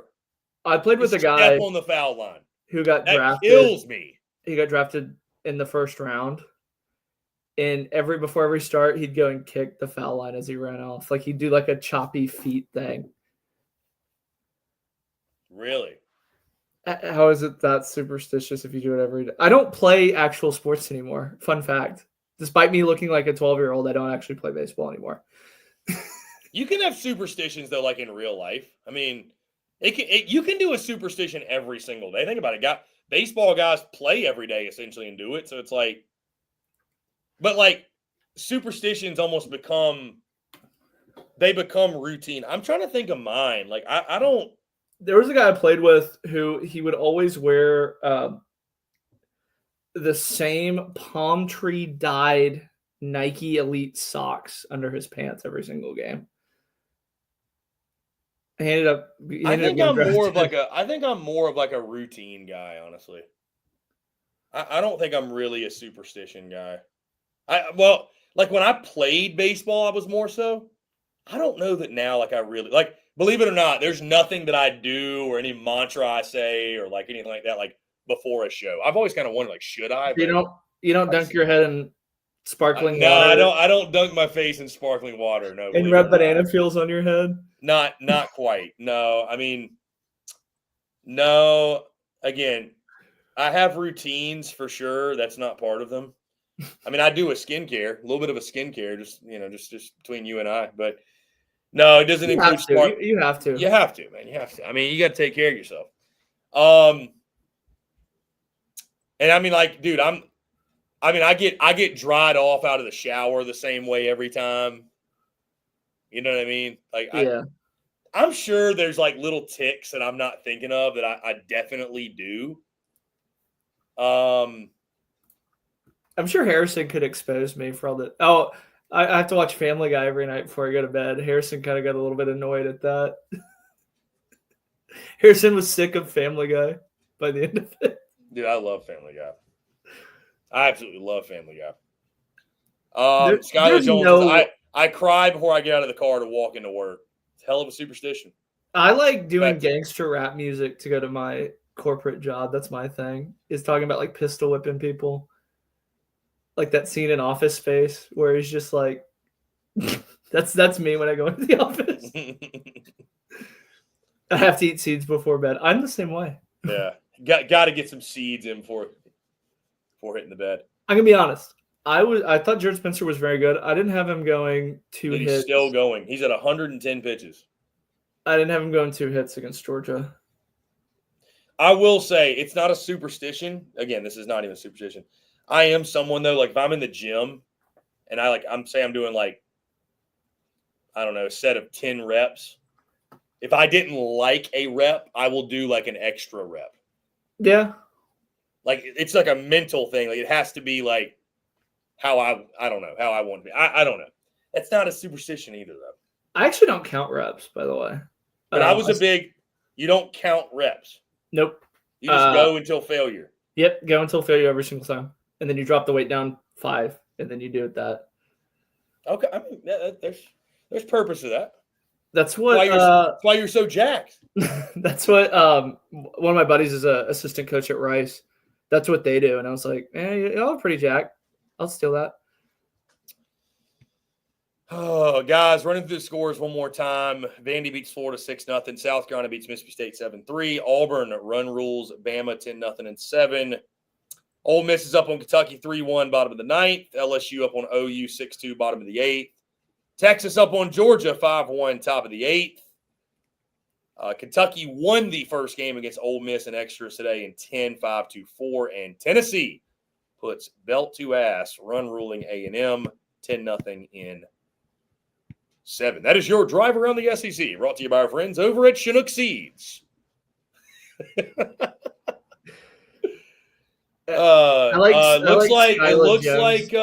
like Schloss is going to get him. Schloss is an interesting guy when he goes. It'll be 7. It'll be 7 2/3. Ole Miss is 2 outs away as Brown has struck out.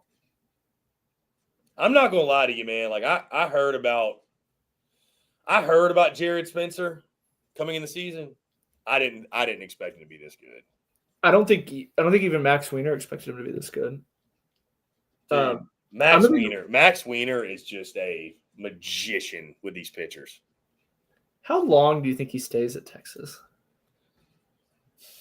What do you think? You think he's leaving for a head coaching job? If I am an athletic director of a university, I don't know why I wouldn't call Max Wiener. Does A&M try to go after Max Wiener? That would be a colossal failure, by the way. I had heard some. Maybe a failure for A&M. I had heard some murmurs about it, about some assistants that were kind of trying to position themselves. And I reached out to my boy Occupy, and he goes, "That would be the dumbest thing ever." He goes, "You just failed with a Jim Schloss-Nagel assistant. Why would you try another one?" Yeah, good point. You know who I'd go after from A&M? Rob Vaughn. Here's the part that's a little bit weird. If you're Rob Vaughn and your best friend professionally is Michael Early, that is legitimately his best friend. I believe so. Like they were professionals together. Would you want to step into his? Because I'm sure he's very aware of everything that job entails, and right now it's really bad. But I believe his dad played at A&M. I mean, he's from Kingwood, like probably about an hour. Like it's north of Houston. He grew up going to A&M games. But would you take your best friend's job? That's a real thing. Well, here's the kicker, Jake. I don't even know if he'll have to or is going to have the chance to, because I think Mississippi State might go get Rob Vaughn's ass. That's who State should go get. I don't think Mississippi State has the money. I'm going to put a name out there for Mississippi State. Troy's coach. I think that's who they should go get. Skylar Meade. I like I like that. I would love that hire. I think Skylar Meade is a very, very good young and up-and-coming coach.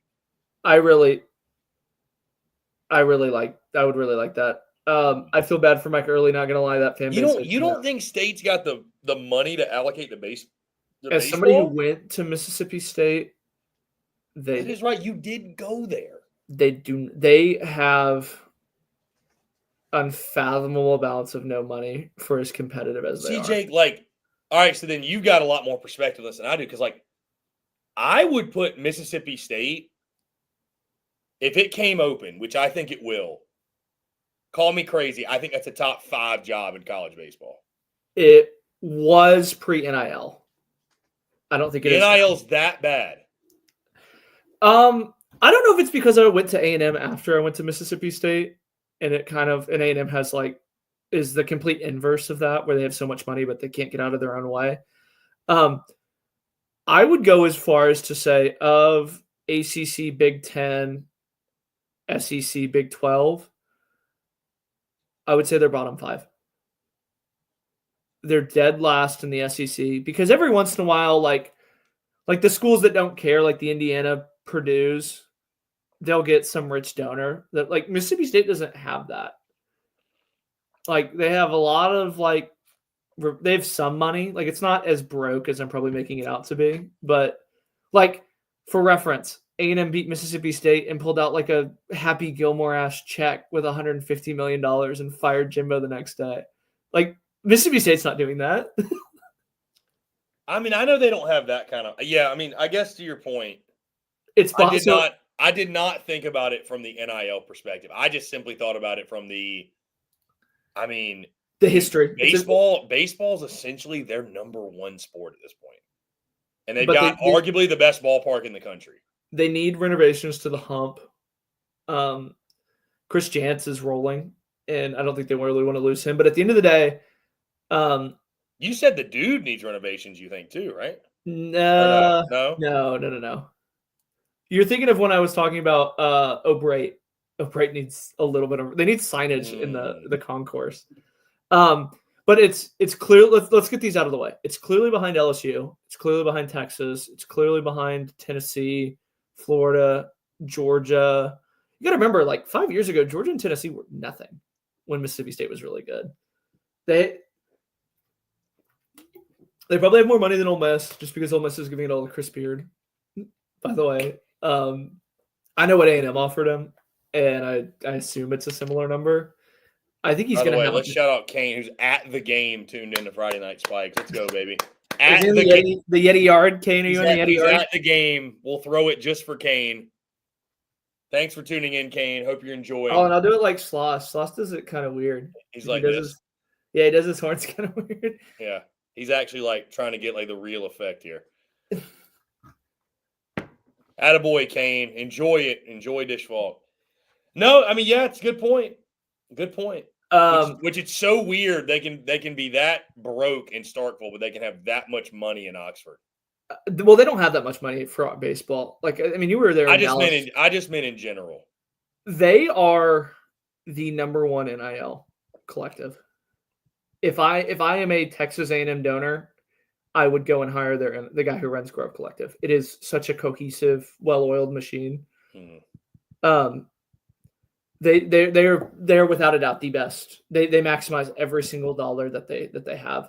But you know how South Carolina probably arrogantly thought that they could get a better coach than Paul Maneri, and then when push came to shove, that's who they ended up hiring. And they kind of realized, we're probably not the program we were 15 years ago.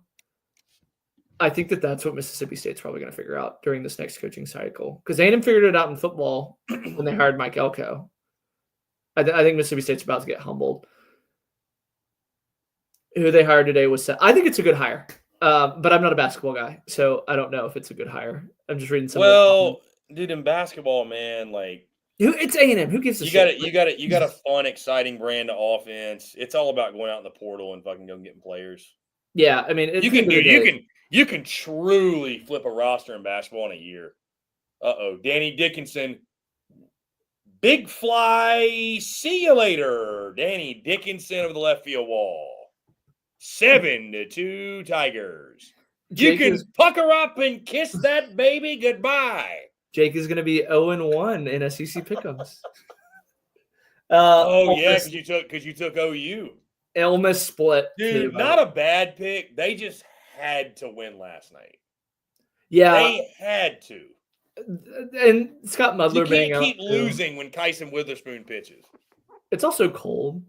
And I don't terrible hitting. I don't think that played. I'm not going to blame and say that, they lost because it's cold, but I think it did kind of play towards the LSU style. The dry cleaning bill it is crazy, by the way. I do get him dry cleaned. He's got all the jerseys. 154 when I counted it last time. Hey, our guy Chinook always asks us to say, like, what series is what Chinook Seeds flavor. This LSU-Oklahoma series, this is the OG. This is the original flavor. It is. It's not a lot of flash in this series, not a lot of pizzazz, just handling business. Not a lot of flash here, but it's solid. It's quality. It's just not a lot of flash here. Anything involving Kentucky, it seems to be Hatch, because there's a high possibility it gets spicy. That felt a lot better in my head, by the way. No, I actually like that. That plays. I'll give you that. That plays. That plays. It's just the peak of Texas baseball for this season, because A&M baseball kind of peaked last year with Georgia. This will be. I mean, if Texas wins this series, I mean, I say if because there's 2 more games, but I meant for home games. I want to clarify that. Obviously, when they go to Omaha, playoffs excluding, I think that this is like peak of the season. Like to this point. I mean, it's a monster series. They're going to beat the number 3 team in the nation.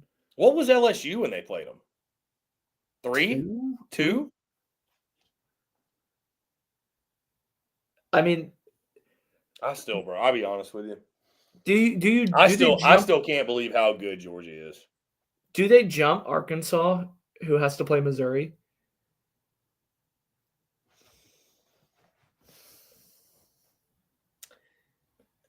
You always feel icky, like if Arkansas, when Arkansas sweeps, it's like, how do you bump them out? But like at the same time, With Tennessee too. That's the other thing. winning. How do you bump them out for run ruling and no hitting a team? But Tennessee. No, I think somebody's going to have to dethrone the champs, man. What if they sweep? What if they sweep with a run rule mixed in? If Texas does? Well, yes. Maybe they do bump up to 2 for me. I mean, Tennessee's got to stay 1, dude. I will give – listen, I doubted the Vols a little bit in the preseason. I mean, think about this, Jake. I had Tennessee finishing 6th and not making Omaha. So Tennessee fans are going to, when they inevitably probably make it to Omaha, are going to give me relentless hell. I might put Texas Which is as fine. one. Which is fine. Whatever. I might put Texas as 1 just so Tony V has – I don't know how he hasn't run out of things to keep this team hungry, but it feels like every time they go out, they're just like have this monster chip on their shoulder. Like it's kind of like Georgia football. Yeah. I mean – dude, yeah, it's just – I mean, they got a good coach, and winning's fun. Winning's just fun, dude. Breaking news. And winning the way they win is fun. I love it. I think he does a really good job, too, bro, of conveying, like – and I'm not speaking for Tony V, but I'd imagine a lot of the conversations like, yeah, we won the national title last year, but, like, that was those guys. Like, y'all haven't done shit. This team hasn't done shit. He was talking about it a little bit in Houston about how it's interesting because they almost felt like they had 3 teams, but it was like a really good group of, guys that they got in the portal that are really hungry, pushing guys that won the national championship last year, the guys that won the national championship last year, pushing the freshmen to be better because they know where they were. He was saying that this team, while the other teams weren't bad at, introducing the freshmen, this team was really good at getting the freshmen locked in. I mean, it's like a love triangle of 3 different teams that just all mesh together, that all push each other. Yeah. Well, I think too, man, like it's the perfect roster, I think, in the portal. Yeah, dude. I think too, like you got a bunch of new guys that come in. They want to come get a ring. They're hungry for it. And dude, I just think, man, you win one, man, you won another one. I mean, They got that. They got Ainsley. They got people that know how to win. They got people like Doyle and Fisher that were at bad SEC teams.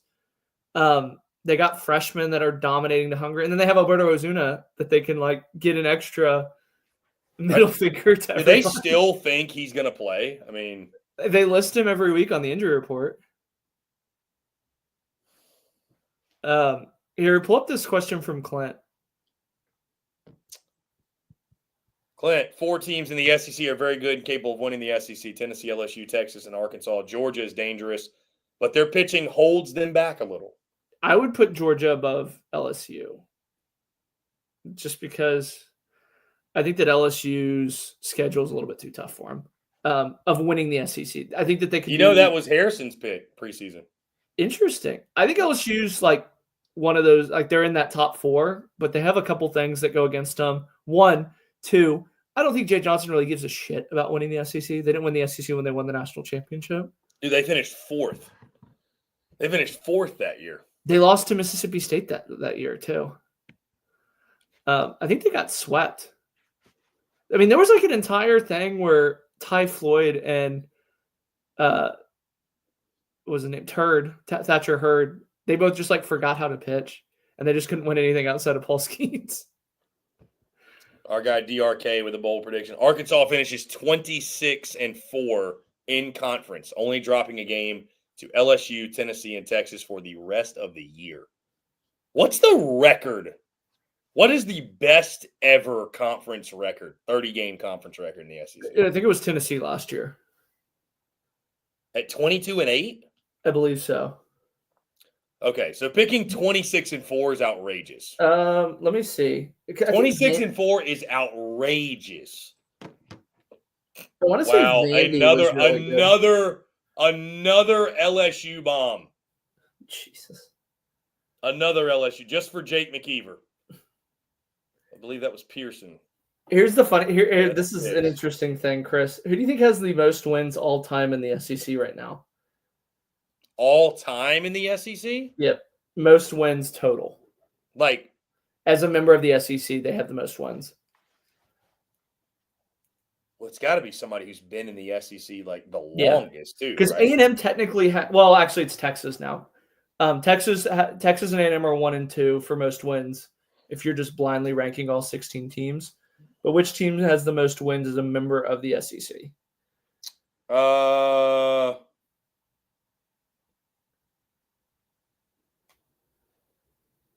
Georgia. Alabama, according to Alabama at one point was a problem. Alabama at one point. I mean, they're good this year, but I'm just saying they used to be really, really good. Tony I got Vitello AYS, is by the way. winningest coach. Who is? Tony Vitello is the winningest coach by percentage in the SEC. That makes sense. Says I'm currently wearing a cross earring. My name is Danny Dickinson. Cross earring stock is soaring in Baton Rouge.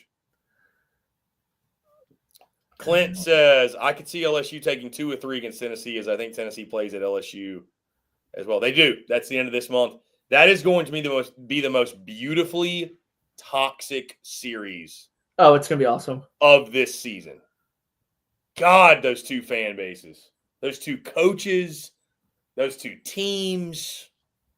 Jesus Christ, that's going to be epic. Just going to be absolutely epic. Jeez, I'm just looking Yeah, at the so now record. eight to 2 LSU up on top. Somebody hit 500 for an entire season. Okay, we are going to the top of the 9th inning. 5-1 Texas. Is it Dylan Volantis time? Is it Volantis time? They might try and save him for Sunday. Good. Up by 4. Up by 4. Yeah, I mean, he only threw 2 pitches. So Dude, you were talking about Kentucky. Guess who Kentucky has next weekend? Tennessee? Texas. In Lexington. I did know that, actually. Interesting.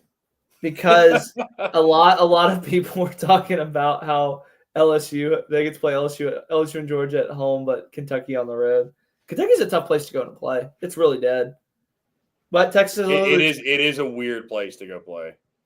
But Texas does have a lot of experience Dylan playing in the Volantis Big in the 12. game. Dylan Volantis in the game. So that means probably we'll see Ruger on Sunday. Which, Yeah. by the way, is that the best name for a pitcher? Ruger? Ruger. Yeah. There's so many meaningless stats that the SEC tracks. That's just baseball in general, man. There's just a lot of stats. Oh, here we go. Teams.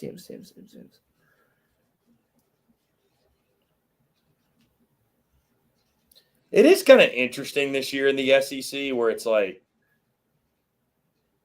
I don't know. I think it's, now that I'm thinking I think it's broke up pretty well where it's like we got our,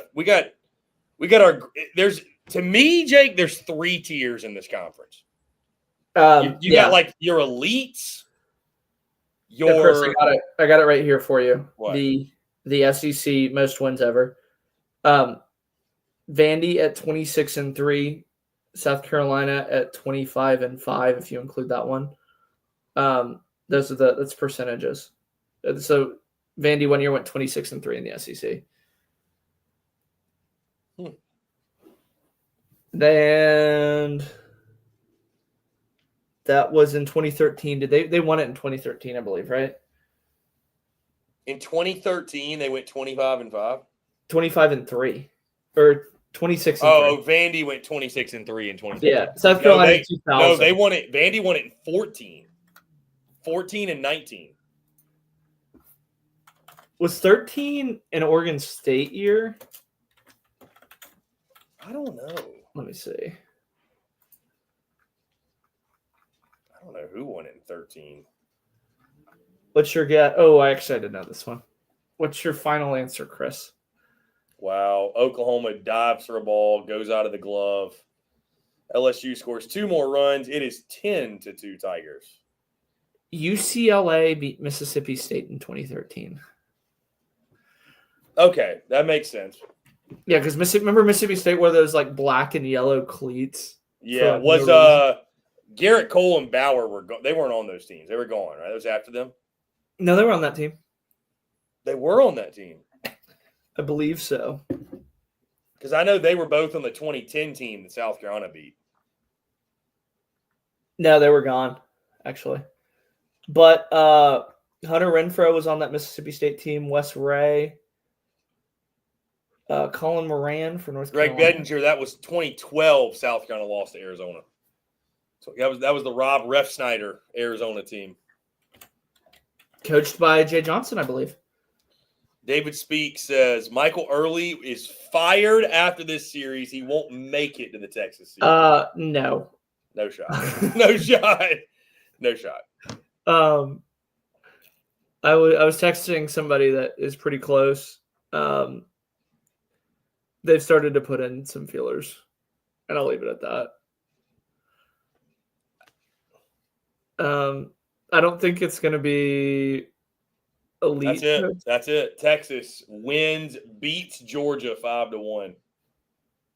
Double play ends the game. They're good. They're good. That's an impressive night. That's an impressive game 1 dub. That is really impressive, man. I mean, Gasparino. Texas is a problem. Texas is a problem. I mean, I think we're still counting Gasparino home runs based on at bats. Josh Elander would be the perfect fit for Texas A&M. I don't think he's leaving for the A&M job. He wouldn't have turned all these other jobs down just to go to A&M right now. No. I don't think they're going to get an elite guy. When I was following that search the first time, they thought that they could poach an ACC coach, and I don't think that they can. Best conference start since 2010 for Texas. They are 9-1 in SEC play. The Jim Schlossnagle effect. Who would you rather have as your coach, Jim Schlossnagle or DVH? They both never won it.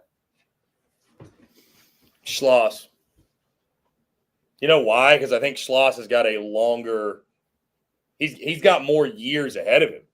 I mean, I think Dave Van Horn's got to be getting towards the end, right? I mean – Schloss probably has 10 years. How many's DVH got? Well – they're going to bury – he's going to Wayne Graham. I think Schloss – when Schloss wins it, I think he'll ride off into the sunset. You think so? It'll only take one? I don't know. That is a good question. Would you rather have Schloss or Dave Van Horn? I mean, dude, Schloss has won everywhere he's been. But Arkansas is like a monster under DVH. They are. They are. I love when I love Jake when we get comments like this. BPC, it hurts y'all to admit Texas is pretty damn good. You can hear it in your voice. I am not upset that Texas is good at baseball. Why would I? Dude, I am not. I know you probably want to pin me as one of those SEC guys that hates Texas. Bro, I have nothing but love for Texas. I don't hate Texas. I'm not upset they're good. Why would I be upset Texas is good? Texas, it makes Texas fans tune in because we're talking about Texas baseball. And then I don't hate them. Like I thought they were going to be fourth in the SEC. I said that preseason.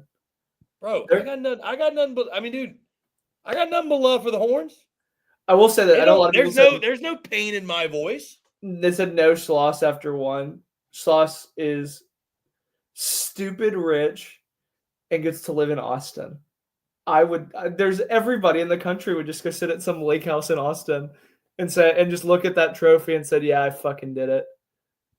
You can never take that away from me. You might hate my guts, but I'm a fucking champion. And he'll sit on like Jake is an Aggie homer. I do like Michael Early, but Michael Early likes me. So it's a little bit, I like every coach that likes me. Listen, you show love to those that show Yeah. love to you. All right. Yeah, I like Nolan Kane. I like Max Weiner. DVH is great. I'm trying to think if there's any coaches I hate. Cliff Godwin at ECU. You hate Cliff Godwin? That guy snubbed me. Did he really? Yeah, he big timed me after they got. I asked him there's actually a funny story. This is in 2023. I asked to talk to him after the game. They're up 4-2 in the 7th, and their SID. And keep in mind, we were ahead of schedule with everything. I was like, hey, like if y'all win, can I talk to Cliff and a player? And he goes, we're on a tight schedule. Cliff doesn't really do those. And then they got walked off, and I've been the biggest ECU hater ever since then. Jake, if you want to cause a stir on the timeline, go quote tweet the Texas score graphic. Just tweet them Texas Longhorns arms are hell, like a play on them dogs is hell. That might not be my place to tweet that. I might have to do it because they've been picking on me all season, ever since the Georgia's overrated thing. I would also like go tweet this, Jay. Go tweet just don't even like quote anything, just tweet on your timeline. Georgia's lineup, all bark, no bite. That's a Harrison tweet. No, I'm kidding. Don't do that. I will say this. I probably rock more Georgia stuff than probably A&M stuff at this point because I like the colors. And they go to so many stuff. They go to so much stuff. I got a buddy on their equipment staff that just always seems to grab me like 2 or 3 quarter zips. So I like Georgia. I'm trying to think. I like all the SEC teams, even Vandy. Dude, I mean, I got all kinds of hats sitting on my desk. I mean, dude, look at this. I've got the Vols. I need to order. This hat's fire. These were all gifts. And then I got them dogs as hell. We got my guy, Sean, Horn Takes. I need to get one of those from Sean. Book 'em tomorrow. Got a couple different hats. Got the Vandy football hat downstairs. Here, pull up I got a Vandy and a Bama or God forbid shaker. Don't call it a pom pom. They'll flip out. Can you pull up the Drink Local Beham one that he asked? If Lamonis gets the boot, does State go after the hometown kid, Butch Thompson? I don't think so. Why would Butch leave? They just built him a brand new stadium. That park is nice. He's been at Bama so long. He's at a point like he and Kevin O'Sullivan are at the same exact point, and Kevin O'Sullivan is having a god-awful year, and no one is talking about firing him.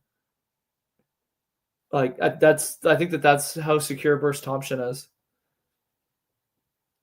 Clint Grizzle, UT versus UT, Sloss versus Rotella for the 2nd year in a row. Yeah, it would. Corey also said that too. Best series not to happen this year, UT versus UT. I didn't think Tulane was playing anybody.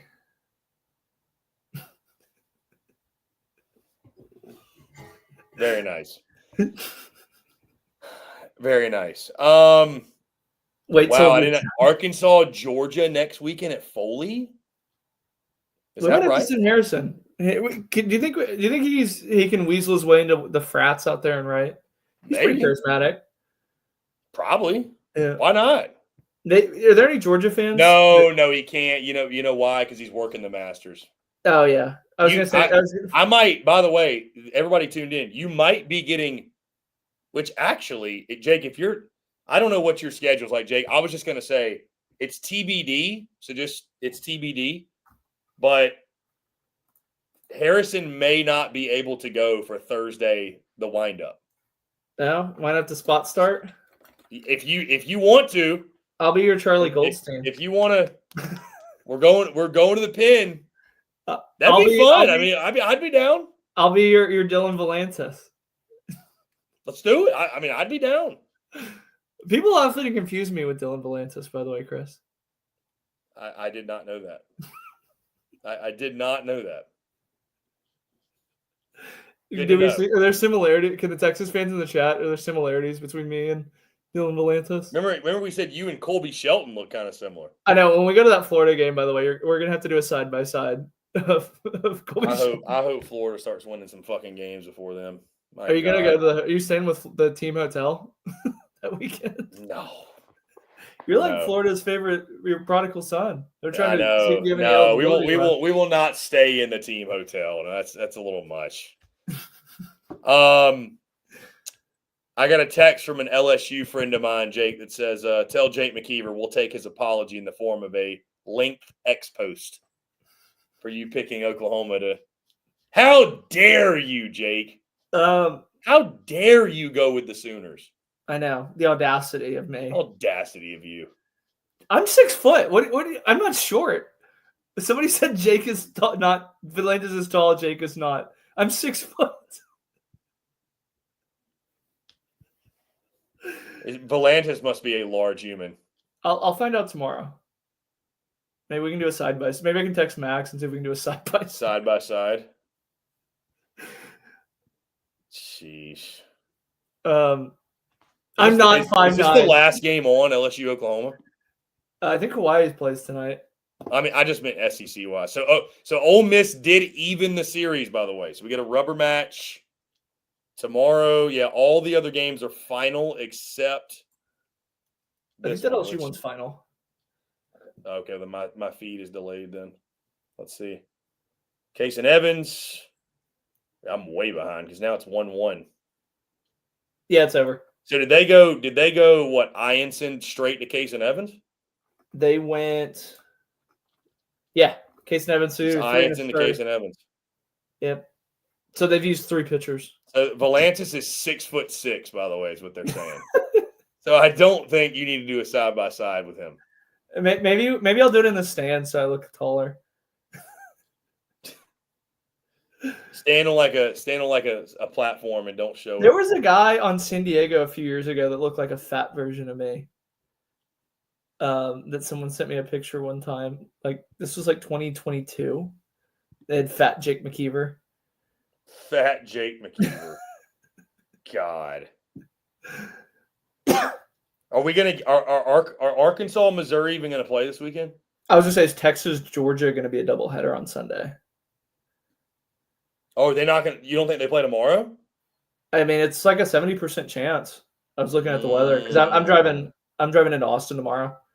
Dude, they got a doubleheader in Auburn tomorrow too. That'll be good. We don't shame our thick. Let me see if I can find it. Rain's done at 11 is what they're saying in Austin. So it's very sounds fair like weather. You might be all right. I can be honest with you. I think I like Texas more than Kendall. So I think we're more pro Texas than D1.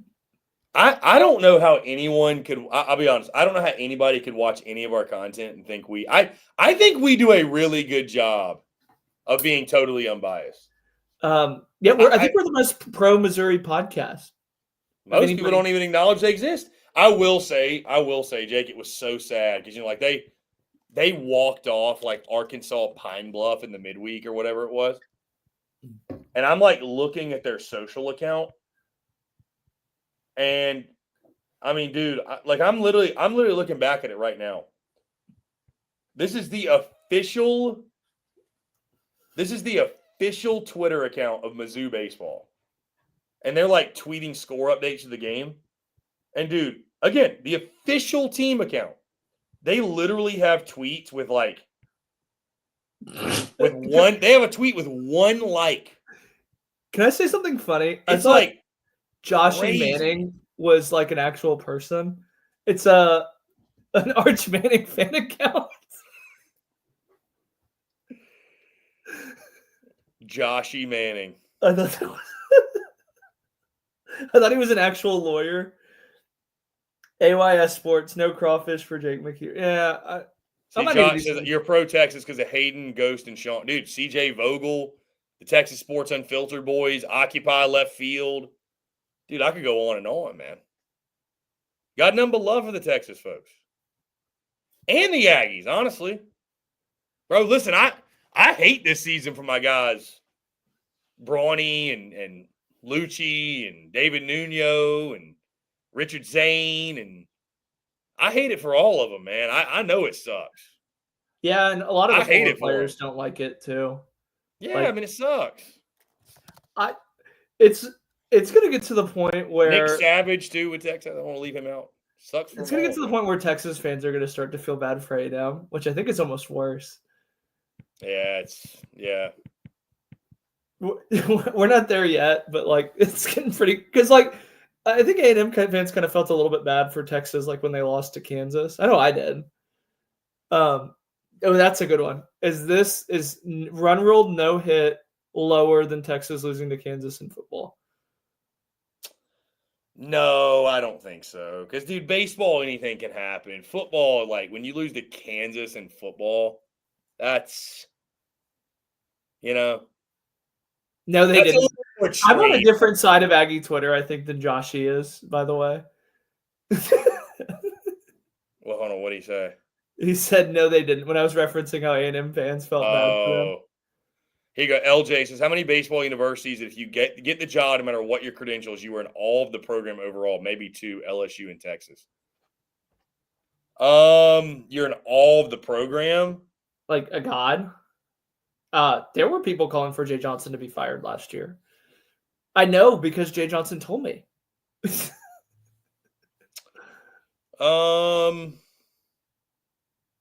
What other programs? I would say UCLA, but they played a city park.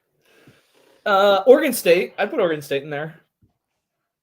Yeah, Oregon State's cool. Yeah. Florida State. Virginia, maybe? Yeah. Well, I don't know. UNC, maybe? Virginia is strong Wayne Graham potential where they live and die with Oak because they really weren't very good before. North Carolina. I'm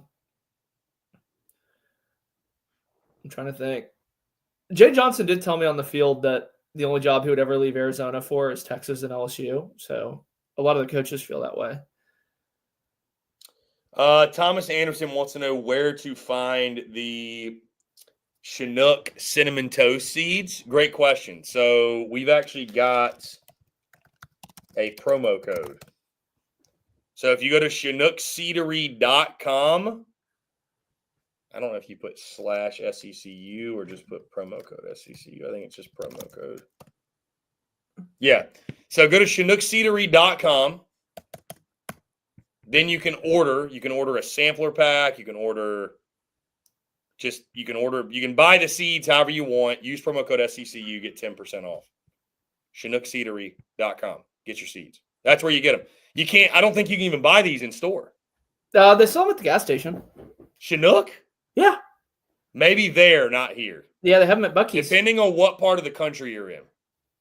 They have them at Buc-ee's. I might have to get my Chinook seeds guys on this to give me a better answer because I don't know. Again, I'm in South Carolina currently. I don't know if they're going to be in Nashville where I'm going to live. There's a Buc-ee's in Nashville, right? I'm sure there is, dude. I didn't believe it or not, Jake. That wasn't one of the first things I checked for. He's actually from the same hometown as my dad. Funny story about that. Just obscure small Texas town. So here we go. Thomas, you might have to order those online. It's a special seed. I'll look through and see if I got a case. Just if you're gonna be at the game tomorrow, I'll bring you some cinnamon. That's no promises though. I'd have to double check and see what I got. I've been burning through them. Joshy, I will tell you these seeds from Chinook are about as low sodium as it gets. Very healthy seed, very clean seed. Josh, are you a UT student by chance, or is this just? I know Josh is a Texas guy. I know he's a Texas guy, and that's not to discourage people that didn't go to Texas. I want to clarify that before those people come for my mentions. Aiden says, "What's worse, 2025 A&M baseball or 2024 FSU football?" A&M baseball, because the Florida State one, baseball. that guy didn't eat the shit, so everybody blamed him. There's nothing to blame A&M baseball on. Is there some A&M fan out there that didn't eat the shit that was supposed to? Is that what happened? I'm pretty deep in the burnerverse, and I don't think I'm even that deep. Okay, no, we don't know. Yeah, I'll just say this, Jake. Nobody's complained about it yet, thankfully, from the standpoint of like we keep talking about A&M and they're so bad, but like that's why like it's almost like every time I turn on one of their games, Jake, I'm like expecting. I almost can't believe it's real how bad they are. You're almost like, there's no way this is actually happening. And then you watch them and you're just like in amazement. You're in amazement how bad they I don't know are. if it's because I've watched every game and I also watch every game in the SEC. They're not really that good at this point. It's not like they're underperforming. Like you are who you are at this point, essentially. Well, like even like on paper, like you go and you look at somebody like Kentucky's lineup, right? Like you're like, okay, this guy's good, this guy's good, this guy's good. You look at A&M's, it's like, okay, like Lavallette's not doing as good as he should be, but he's still good. Caden Kent is not doing as good as he should be, but like it drops off so fast for him. Like Blake Binderup doesn't strike fear into me. Ben Arroyo doesn't. Sawyer Farr doesn't. Terrence Keel kind of does, but even then, I mean, they go 5 deep, and there's so much pressure on those guys to get hits. Like Wyatt Hensler, Jace Lavalette. Like if those guys go hitless, like they don't score runs. I mean, they all went hitless tonight, so. By the way, Joshy Manning, class of 2018, Texas X18. Okay. I was gonna say, if you're a student, just be out at the game tomorrow, and I'll give you some seeds. But I guess sorry about that. No seeds. I mean, if you find me tomorrow, I'll have some seeds for you. But Joshy Manning, everybody out here, find Jake Mckeever. Tell them what's up. Yeah, it's got to be. Yeah, when I saw him play Houston, it was Houston Christian, which Houston Christian's kind of been decent in the Southland. They absolutely murdered them, and it really wasn't even like a sweat at all. But I was talking to another coach that A&M has played that I texted a little bit. He said they're the easiest team to scout. Thomas is going to find you for the seeds, by the way. Yeah, I got you. He said they're the easiest team to scout. He goes, they got 5 or 6 pitchers. 3 of them are really good. 3 of them you feel like you can have a plan of attack against. Their lineup, you still scout them pretty heavily because they're a good team, but they all have holes in their swings that they feel like they can exploit. They're a really easy team to beat, too. And here's the even crazy part. No one's done the thing where they wait out the starter and get into the bullpen because they haven't even had to do it. Kentucky kind of did it, but they also ambushed a ton. Right. They're a very beatable team, and they're a very beatable team. They got exposed back in that Houston weekend, and they've really never been the same. They haven't made any adjustments. And it's not early. That's the part that I feel the most bad about. I think that they've given up. And Michael Early's doing everything that he can to, their defense does suck. They are 15th of 16th in errors, and they're not an athletic team. So it's not like they're getting the balls in the hole and throwing it away. Like, they're a bad defensive team that can't make routine plays. It's just hard to believe you go from playing in the last game of the college baseball season. I think they were up in the 7th. Ago. They were 9 outs away from winning a national championship, and they're going to be on their 3rd coach in 3 years.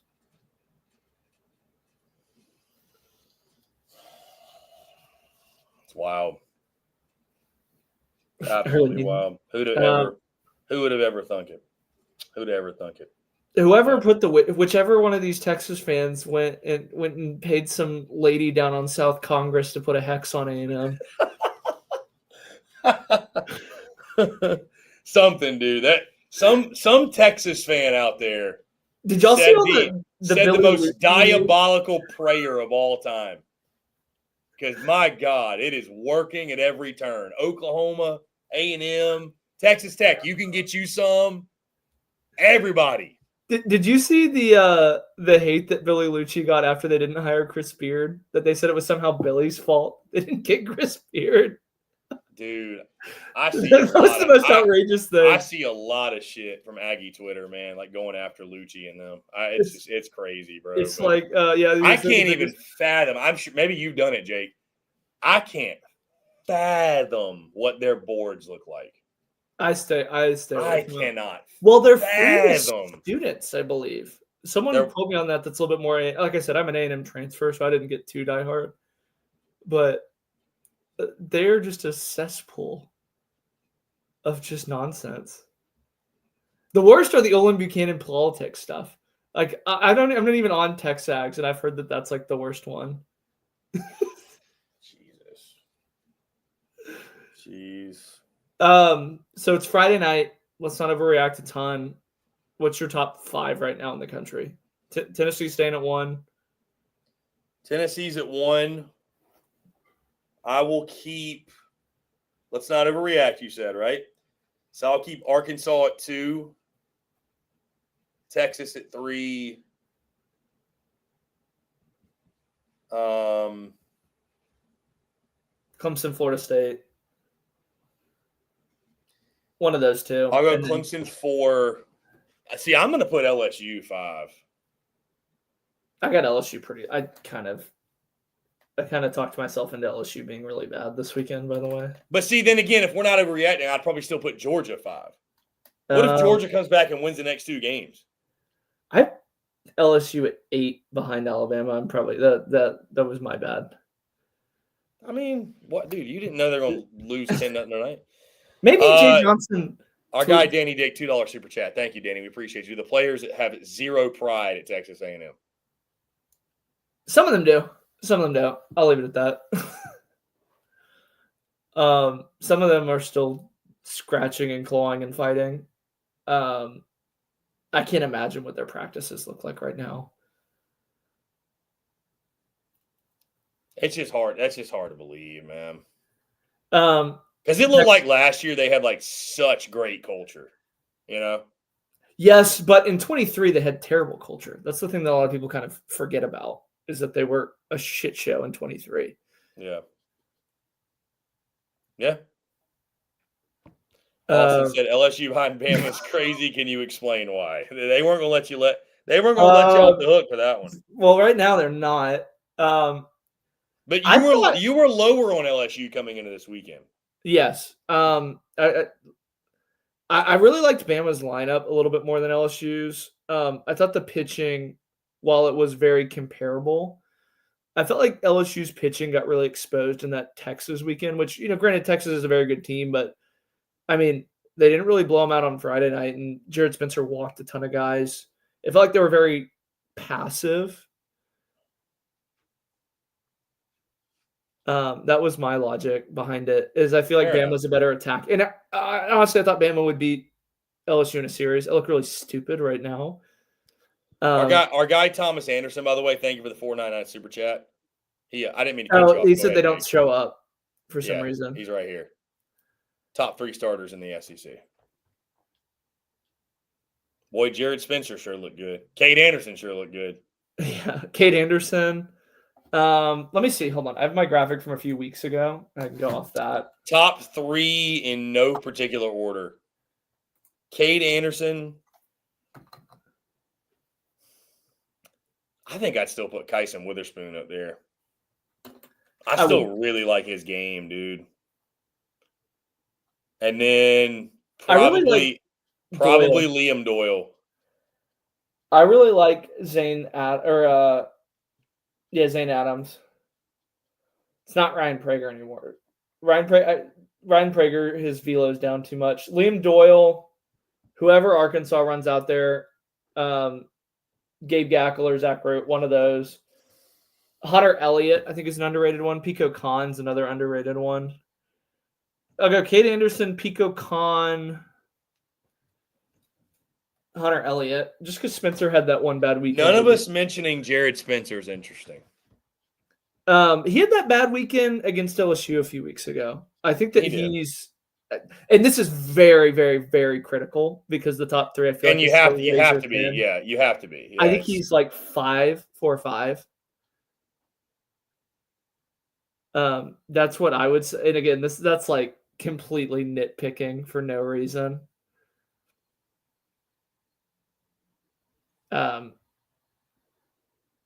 Yeah, that's what's scary about Tennessee, man. David Speaks makes the comment. Their best pitching prospect, Tennessee's, hasn't even really impacted their season yet. And their best player's injured, Gavin Keelan. Yeah. It's Tennessee's scary, bro. It is terrifying. All right, Jake, before we get out of here, we're going to go and wrap it up. We've been on over 2 hours. It's been a blast. We love it, obviously. Final thoughts. 4th SEC weekend. Friday night in the books. One series already in the books with LSU taking the first two. The only other series with 2 games in the books, Kentucky, Chris, Ole can I Miss. say something that you can clip after? Yeah. Yes. I would like to pledge my allegiance to General Jay Johnson. I said that if LSU were to win the series against the Oklahoma Sooners, that I would pledge my allegiance to General Jay Johnson. It's been a valiant fight, and the troops will come back strong tomorrow to go for the sweep. I am proud to be a colonel in the General Jay Johnson Army. Thank you. Very good. Oh, that was good. That was actually very good. Dude, I mean, I think my takeaway has to be is just, man, Texas is a really good baseball team. Breaking news. I mean, that's why they pay. We've talked about them so much all season already. And I've talked about Max Wiener already. So, like, and Georgia, you got the Max Wiener tonight. I mean, that's just it. You took the Max Wiener. You got served Max Wiener. So, but, like, dude, it's just what he's done with the pitching staff's incredible. What Tulo's done with the hitters. What Tulo's done with the hitters. What Nolan Cain has done. What Schloss for the freshmen getting in. What Schloss has done as a whole. Yeah, dude. It just. I mean, listen. I'll just say this. There was a lot of criticism and some of it I'd say deservedly so. But it was a shitstorm when Chris Del Conte and Texas went and got Jim Schlossnagle. They went and got their guy. And, like, there was a lot of just emotions and a lot of, it was a mess. But you're seeing why they did it. Yeah. Because the effect is real, dude. They went to work. I will say this from a couple of the recruits that I've talked to. They went to absolute work immediately. They basically took up permanent residence at Eddie V's Steakhouse down there in Austin. I think like every single weekend I'd get one of my buddies as a valet there, and they'd text me and be like, the 4 horsemen of the apocalypse just rolled through, and it'd be them with some recruit, and then I'd read on Twitter, so-and-so's committed to Texas. And I'll say this, Jake, and I don't say this to nobody has like I'm not saying this to insinuate like we should have had sympathy for Jim Schlossnagle. God forbid. I'm not saying that. But I will say I give Schloss a ton of credit for the fact that, Jake, let's be honest. And this is just don't shoot the messenger, but let's be honest. Everyone in college baseball outside of Austin would have loved to have seen Texas crash and burn this year. Yeah. Everyone. Because of the way it went down. I mean, dude, I felt bad for A&M when it happened. I really did. I was like, this is shitty. This sucks. Like, I felt bad. And I think there were, and like there was so much, this offseason was filled with such hatred towards Jim Schlossnagle. You didn't have to be an A&M fan. It got outside of baseball. Like, I feel like college baseball is very niche. It got outside of college baseball. Oh, yeah. It was a national thing. So, like, and I remember talking to Kyle Peterson before, our buddy KP, before the season. And he's like, there's going to be a lot of people gunning for them this season. They are going to be gunning for Texas. They want every bit of Texas they can get. They want their shot at Jim Schlossnagle, and they want their shot at Texas. And Texas is just delivering it right back to them. Take it. They're just giving it right back to them. So, like, I give Schloss a lot of credit for being able to weather that and actually have, at least at this point, I won't say he's got the last laugh, but, like, he's the one laughing now. Like, yeah, I give him a ton of credit because, like, to deal with that level of scrutiny, that level of, like, but I think they've probably used that, like, us against the world.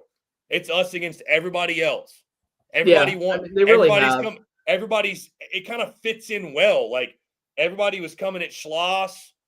Everybody hates on Texas. It's like almost a perfect marriage. It's like, hey, boys, it's us against them all. Let's go. And they're run like a big league organization, like in a good way. Like, they control what they can control. They really don't get affected by outside noise. Like, I think the best way to describe how the teams are ran is, for as much headache as Schloss had not a single player tweeted anything about Schloss. Like, hey, like I'm still playing for it. Like, they just said in silence. And then when shit hit the fan for A&M, all those players ran to Twitter to complain about people seeing them and talking about it. Like, I think that's the difference between a winning culture and one that is 1-10 in the SEC or 1-9. Yeah, and I would say from the A&M side, dude, A&M, you deserve better. I mean, Texas baseball wasn't that bad under David Pierce. Some acted like they sucked. I've talked to David Pierce. It was that bad. They had no NIL buy-in. Basically, they had no donors funding that baseball. So it was beyond David Pierce then, though. And David Pierce isn't a very easy coach to play for. I think that he kind of gets a lot of people with chips on their shoulders. And I think that it was just kind of I think it was just time. Kind of like Buzz at A&M. Like, it was just time. Yeah, I mean, in Texas is a place too, man. The expectations are so high that at some point, man, it's not. Here's your question, Chris. So Texas went back-to-back Omaha in 21 and 22. They went to a super in 23 and 24. They were bounced in a regional, but they'd already fired Pierce like in April. How many programs in the country fire a coach 2 years after going back-to-back? None. One. Well, one. One did. Not many. LSU, I think, would. Mm. Mississippi State didn't. Yeah. None of the other SEC ones would. I think it's just Texas and LSU. And which still feels kind of crazy. Yeah, it really is. Like, if it's kind of cool though to hear the behind the scenes stuff of why he was fired and everything. But yeah, at the end of the day, they fired a coach 2 years after going to Omaha. Yeah. Final closing remarks, Jake. Florida. I'm really disappointed with Florida. You burning all your Florida stuff? No, God no. Hell no. No, I got a lot of love for the boys. I just can't believe. I can't believe how bad they are. Oh, do you want to hear something kind of crazy? Yeah, go ahead. A&M has a more expensive roster than Texas, like by far, this year. By the way. Yeah, that makes sense. I don't doubt that. They got a couple $1 million guys, I'm sure. Yeah, they had to. I know they got at least one. Two. Two. I don't know what they got to get Prager, but I know what he was offered, and it's over 500. Gigambart, I know what other schools offered them. That's how I kind of figure it out. And usually if they get offered $500K at one school, they're not going to A&M for the love of the school. Right. So, I mean, nobody's really going to any school for the love of the school at this point. I would go to Tulane for the love of the school. Just to rock the green wave jersey. Wait, I did want to clarify something because someone said that Micah is an A&M fan. Micah is not an A&M fan. Micah is a Virginia fan. I just think that's hilarious. Everybody thinks he's an A&M fan. Dude, I tweeted this months ago, Jake. I was like, I've officially reached the point in my career where Texas fans think I'm an Aggie homer and Aggie fans think I'm a Texas homer. I'm like, I have officially reached the sweet spot. That's exactly where you want to be. I loved that people were calling me a disgrace to Texas A&M. It was sad in the time, but now that time's passed, I kind of wear it as a badge of honor. Well, and you're right. Yeah, I hate being right. I mean, you hate being right, but you were right. I mean, I was right about Texas. I was right about A&M. I was right about Kentucky. I was wrong about Ole Miss. I will say that one. Yeah, Ole Miss is having a solid year. So, all right, Jake, let's go ahead and call it, man. We've been on here almost 2.5 hours again, guys. We can't say thank you enough. This has been awesome. Jake is going to be in Austin tomorrow at the Texas-Georgia game 2. What time's that game? 2. Pending. 2 o'clock. 2 o'clock local time, 2 o'clock central. Be out there. He'll have seeds on him. Get your Chinook seeds. Look for this man's face. You cannot miss him. I'm 6 foot. He'll be rocking all the Aggie stuff. No, I'm kidding. All the Georgia stuff. Yeah, right. I'll get out my Lad McConkey jersey. No. He will be out, though, at the Texas-Georgia game. Yeah, it's going to be an awesome weekend, guys. Again, we can't say thank you enough. Friday Night Spikes. I say it every time we're on here, but this has become essentially our favorite piece of content each and every single week. Myself, Jake Mckeever, our guy Harrison Fant when he doesn't have a hot date. I think he's hanging out with his cousin, by the way. Something. He's doing some birthday party or something like that. Anyways, always a pleasure. Over 1,800 of you tuned in live, and it is the first weekend of April. Jake, think about, just picture for a moment, when we get to SEC tournament week, regionals, supers, and Omaha. I don't want to skip that far because I'm enjoying the season. I don't want to rush through the season, but I'm just saying, every week feels like we're picking up more and more momentum. There's more people joining in on this. We're having more and more fun. The season's only heating up. It's a blast, man. We just can't say Unlike Texas, we haven't peaked yet. Unlike Texas, we haven't peaked yet. We have not peaked yet. And listen, we're not even doing the hot, cold, hot theory. We're just staying hot all year, baby. Yeah. We're staying hot start to finish. We're the 2024 Tennessee. That's it. We're just hot start to finish, rocking and rolling. Again, guys, we appreciate y'all. Stay tuned. SEC Unfiltered, your coverage all weekend. We'll have full coverage, by the way, tomorrow night and Monday night of the Final Four national title basketball. So make sure you stay tuned with that. We'll be going live after the game, reacting to everything. Going to be a lot of fun. I have not decided yet. I may or may not do a live stream watch-along during the basketball game.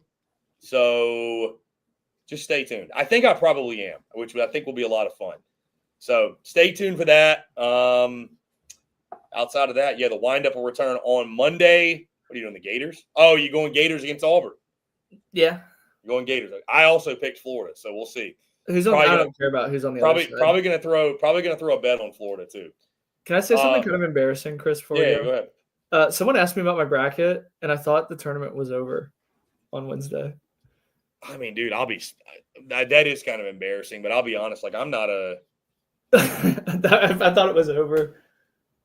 I mean, I'm not a huge basketball guy, but yeah, that's what I said. I will answer this. We can answer this question really quick before we get out of here. Eric says, y'all do this live stream too late. Y'all do the live stream during the games. Why?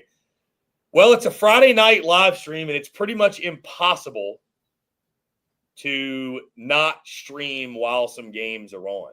So we usually get the tail end. So just get it, which is, I think, the fun part. We get to see kind of the last 3 innings of a lot of games, talk through them, talk about them after they end.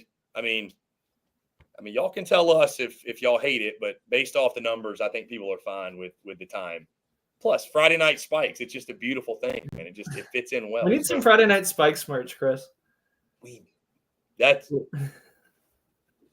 imagine this hat, but FNS on it? I would, maybe in the Florida State font, but with an N. And by the way, Eric says, hear you. I'm not going to watch till after. That's totally fine. That's awesome. We'll be here for 2 hours. Yeah, that's totally fine. That's why we go long. So, hey, listen, good news. When we get like postseason and stuff, we will be able to go after all the games. But we just have so many games. Hard to go live when they're all over. Either way, again, we're going to get out of here. Appreciate y'all, Jake. I appreciate you staying on so long, my man. It's always a good time. Want to say thanks to Harrison Fant also for being on earlier in the show. And again, thank you so much to all of you for your love, your support, for the engagement, the banter, the super chats. Can't say thanks enough, guys. We're having so much fun. This is an absolute blast. And again, the wind up Mondays, Thursdays at noon Eastern, Friday Night Spikes every Friday night throughout the college baseball season around 9, 10 o'clock, something like that. Just stay tuned. We always drop the time, but you always see us go live on Friday night. So again, check out Jake Mckeever in Austin tomorrow for Texas, Georgia. I will be at HQ all weekend covering the games, covering the Final Four, all that good stuff. But anyways, guys, in the meantime, make sure you like, subscribe, turn notifications. Check us out via podcast where we get your podcast. You can also find us across all social media platforms as well as our website, secunfiltered.com. And before we get out of here, guys, do want to tell you about our friends, of course, over at FanDuel, because our friends at FanDuel are the ones that are sending us on the road. And by the way, I do want to highlight while I'm talking ads, because I'm going to get in this FanDuel ad read with Jake.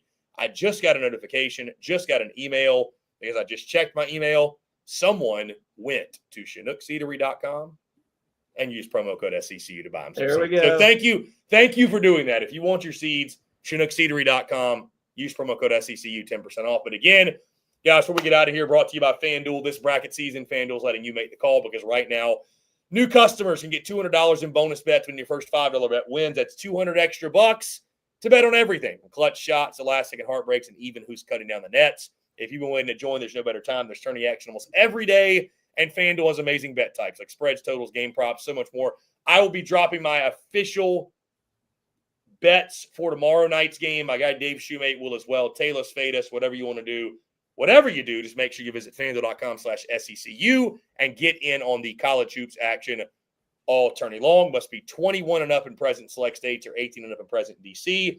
First online, real money wager only, $5 first deposit required. Bonus issued as non-withdrawable bonus bets, which expires 7 days after receipt. Restrictions apply. See terms at sportsbook.fanduel.com. FanDuel's offering online sports wagering in Kansas under an agreement with Kansas Star Casino LLC. Gambling problem, call 1-800-GAMBLER. Or visit FanDuel.com/RG. Call 1-888-789-7777. Or visit ccpg.org/chat in Connecticut.